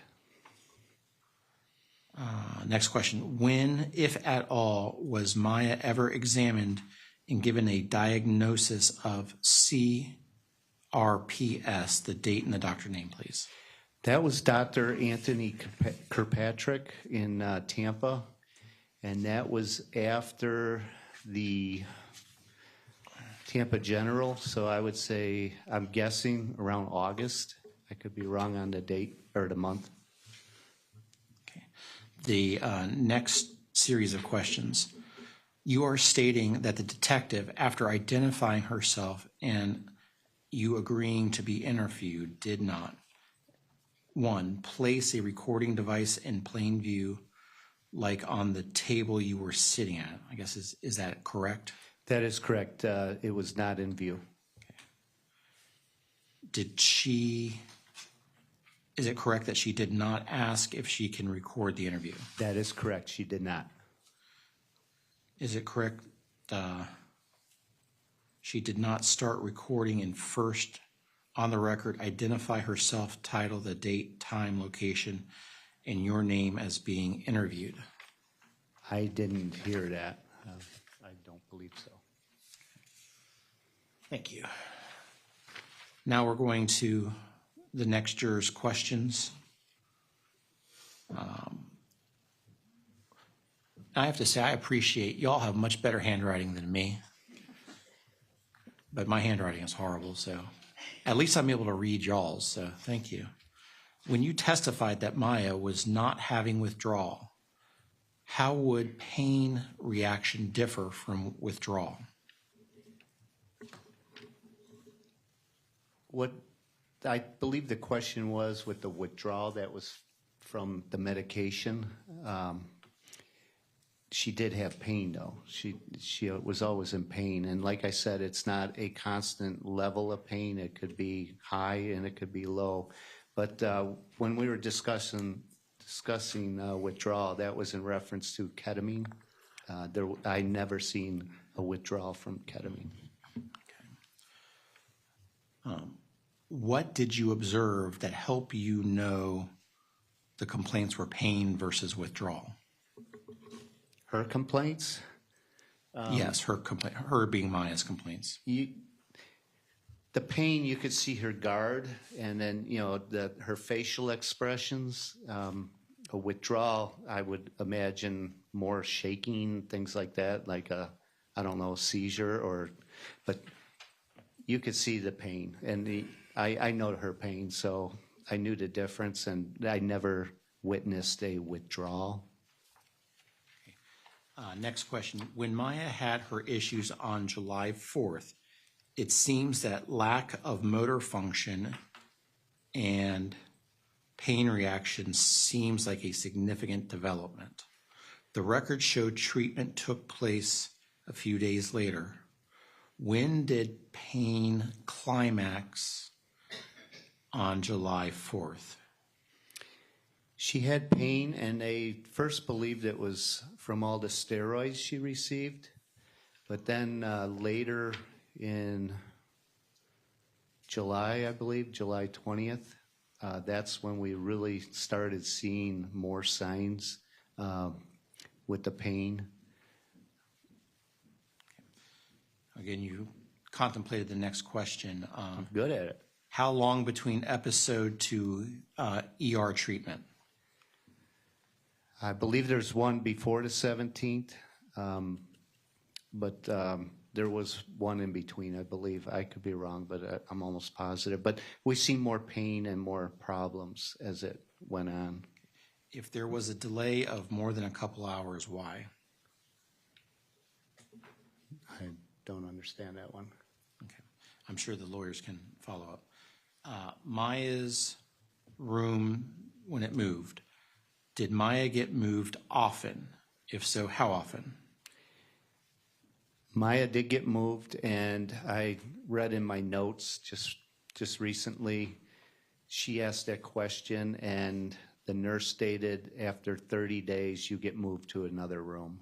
I don't know if that's true or not, but I just read that today in my notes. How many floors was she moved to during her stay? I know she went from the first floor, and then the main floor, most of the time was on the 7th floor. I could be wrong. There could be another floor involved I honestly do not remember. But all the moves to rooms was basically on the one floor of, I believe it was 7th. And did Miss Beatty follow her through the floors? Yes, she did. Next question, and for the juror, I'm not going to be able to ask that next question on your list, but the following one, in your experience as a fire expert, are parents usually a trustworthy source of information during an emergency or a hindrance to EMT assessment? We utilize the people as much as possible. If they were, there's great resource, medical, and then also fire incidents. If you have somebody in a building trapped or whatever, they may tell you exactly where they're at and how to get in there. It'd save a lot of time. We don't have this where, like a football team, where you could take a timeout and figure everything out. You try to get information right away and act on it. They could be a problem too, where they're trying to tell you everything to do. And as a manager, all the fire officers went through a lot of management classes. They could be a great resource or they could be a problem. And if they're a problem, you should just kind of remove them from the area so you could do your job. Did Beata supply dosage information to her blog? That I don't know. I never really followed the blog. Okay. How frequently was she updating it? That I don't know. Okay. So you wouldn't be able to know how specific? No, sir. Okay. Or a police source? The what source? It just says police source. Police source? Yeah, I honestly don't understand that. Had you met the officer who investigated the suicide prior to the suicide? No. Okay. Was the local, quote, force, end quote, aware of your career? I'm sure they were. Yeah, they do ask you your occupation and everything. In the garage, I do have my old fire code in there, so I'm sure they've seen that. But I believe they do ask you what your occupation was. Next question. You stated you did not want your daughter to take opioids. Did you request alternative medicine the first time the opioids were prescribed? I don't know when the first opiates were prescribed, but we looked at the hyperbaric treatment, and that was without any medication.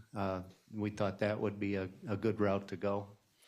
Unfortunately, it was out of pocket, but at that point, we didn't really care. We cared about Maya more than anything.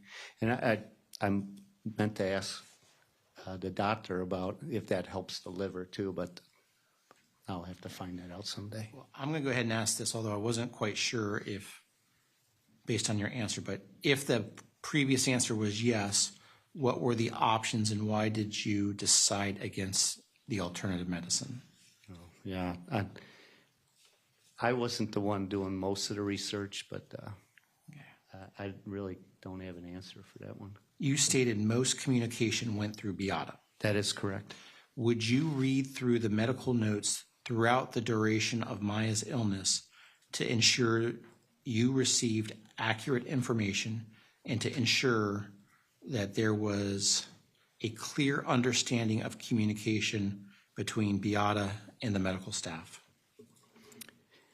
I did not review them in full. She would let me know. She dummied it down for me.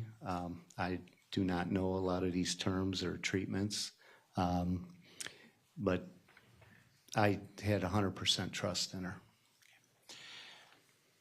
If your brother was not approved for visitation at Johns Hopkins All Children's Hospital, how was he able to drive Maya to the Sarasota courthouse for Dr. Duncan's evaluation? I'm from a family of 8. It was my other brother that drove Maya to the courthouse. It was not Bob. That was through the court. During the time of the surveillance video at Johns Hopkins, do you know if medical orders were placed that required Maya to have assistance getting out of bed because of safety concerns? I'm unaware of that. Page 8.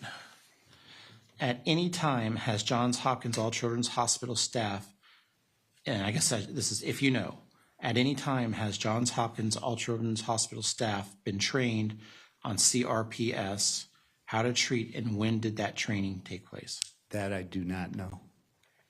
And for this juror, I cannot ask the next question.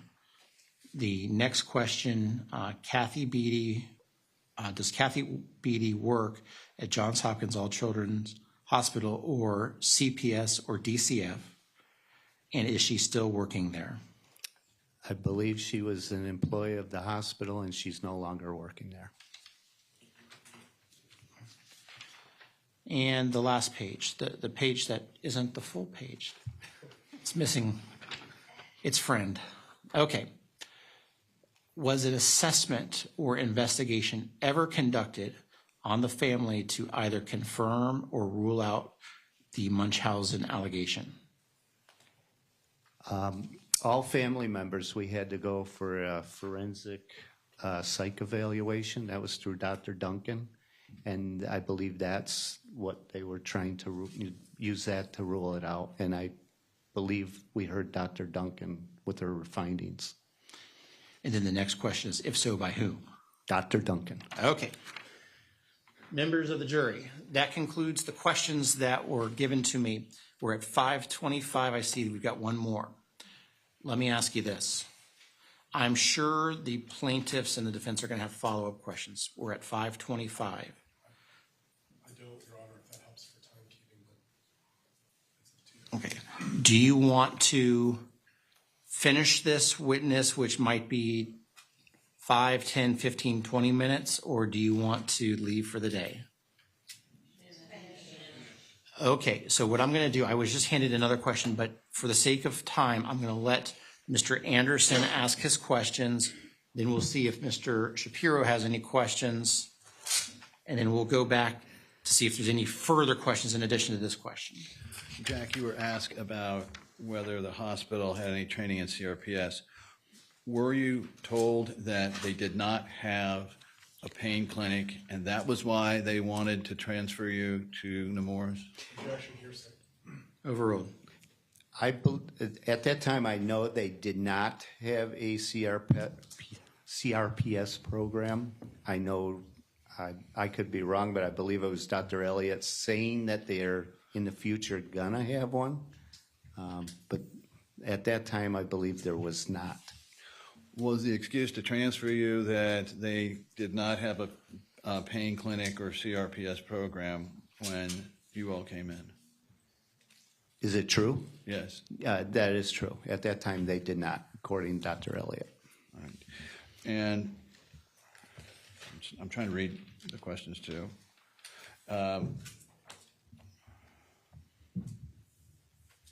You were asked about, I think,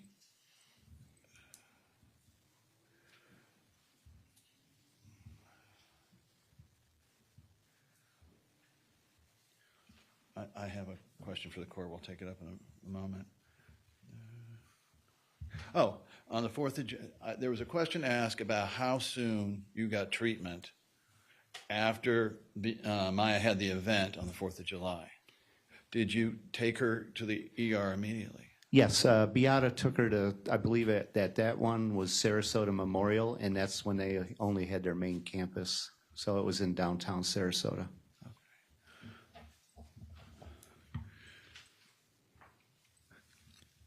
During the time you were there, how many rooms did she end up going through? And if you recall from I'm going to guess 3 to 4. When you were on the inspection, did you point out 5 or more?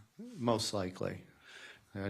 And was it true that during the times that you visited her, you were less than 30 days between visits and she would be in different rooms? Objection, again, leaving a lack of foundation. Overruled. You can answer.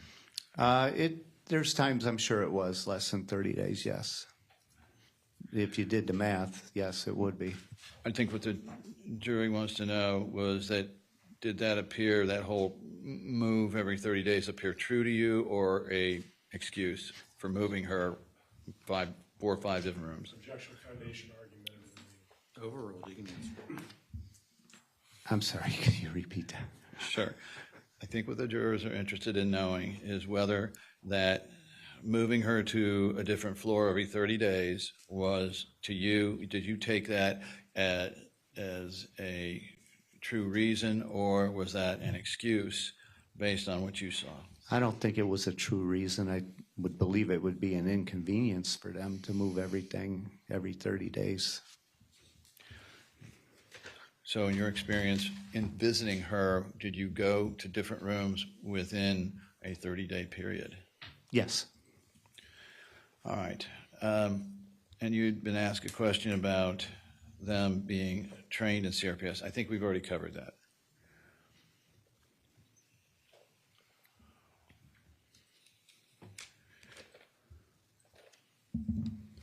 One more. I see.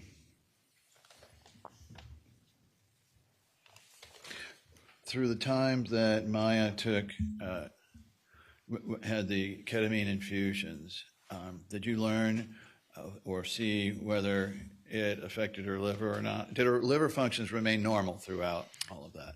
this is, objection is beyond the scope of the questions presented.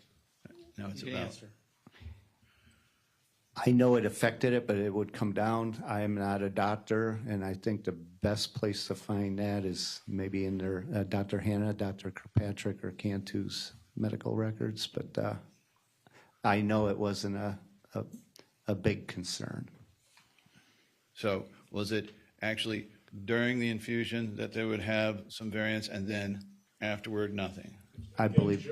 I'm sorry, Mr. Kowalski. Again, it's leading and it's lack of foundation based on the last answer. Overruled.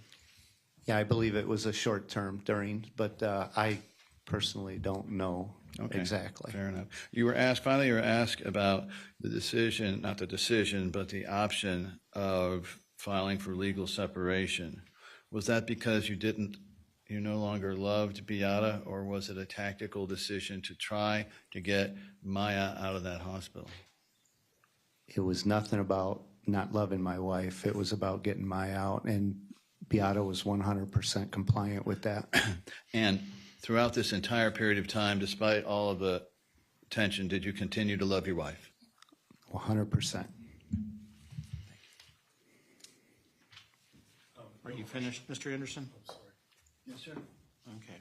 Mr. Shapiro, did you I have? don't have questions, thank you, Your Honor. So no questions? No questions. Members of the jury, do you all have any further questions? I know there's one, but is there any other questions from anyone? So can I have the attorneys up here for just this one?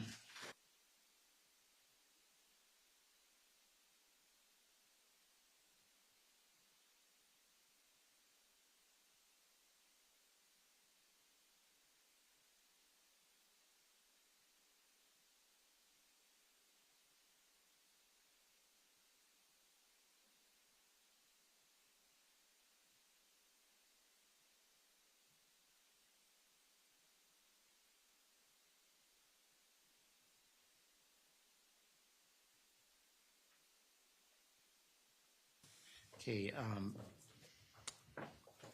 Mr. Kowalski, after being released from Johns Hopkins All Children's Hospital in January, I know the question says 2016, but I think it's 2017 is what the juror meant. So after being released from the hospital in January of 2017, has Maya ever been re-diagnosed with CRPS, or are those the 3 or 4 diagnoses from the hospital or the last? Once, I believe with Dr. Chopra, he stated once you have it, you always have it. She was never re-diagnosed. She did do a follow-up with Dr. Anthony Kirkpatrick with no treatments, but he did see improvement in her condition, but he sees that there is still CRPS. Any follow-up? Jack, the November 2020 admission. Yes, that was at Arnold Palmer Hospital. Was there not a diagnosis on that? Yes, I'm sorry, I completely forgot about that one. And that was, we were in the hospital for a week on that one. Defense. No other questions, Your Honor. Members of the jury, any other questions? I see you're all packing up, so what we're going to do is we're going to call it a day.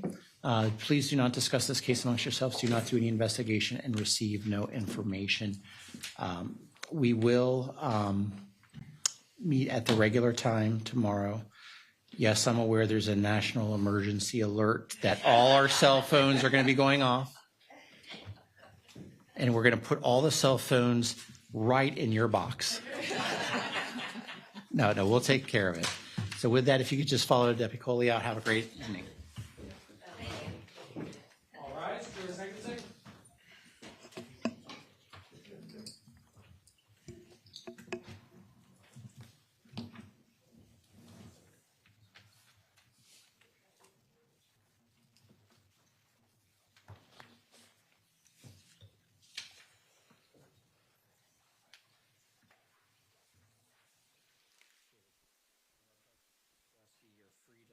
Get off the hot seat there. Let me just add this up, because I know you're going to ask.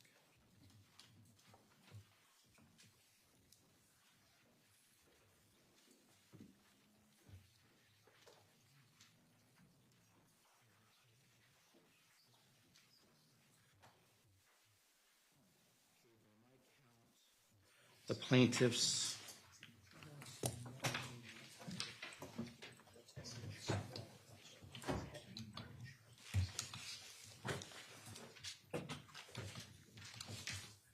Okay, the plaintiffs consumed 3 hours, 25 minutes. The defense consumed 1 hour, 40 minutes. So the plaintiff's running total is 20 hours, 35 minutes. The defense's running total is 6 hours, 35 minutes. Are there any issues we absolutely have to deal with today before we leave, or are we finished for the day? I am sad to report that, well, Nick just informed me, we got a text or a call from Dr. Newberger's wife, and he is in the hospital. Did he say critical care or just in the hospital or what? They're trying to diagnose, so I don't know that. Yeah, so that. But he's still in the hospital? Yes. So we may end up, the court's in diligence, having to play that depot. Well, thank you for letting us know. It wasn't going to happen tomorrow anyway, so everyone's aware now. So we'll deal with that. Is there anything that we have to deal with tonight? Not No, that Your we're Honor. aware of. Not from the defense, Your Honor. Okay. Are we comfortable coming at 8:30 as opposed to 8:15 tomorrow? Yes, Your Honor. Yes, I am. I would like to try to resolve that limiting instruction while the jury still remembers they had a witness. Well, if we have time tomorrow, just muscle your way to the front of the line, Mr. Altenberg. Okay. Okay, we'll be in recess until 8:30 tomorrow morning.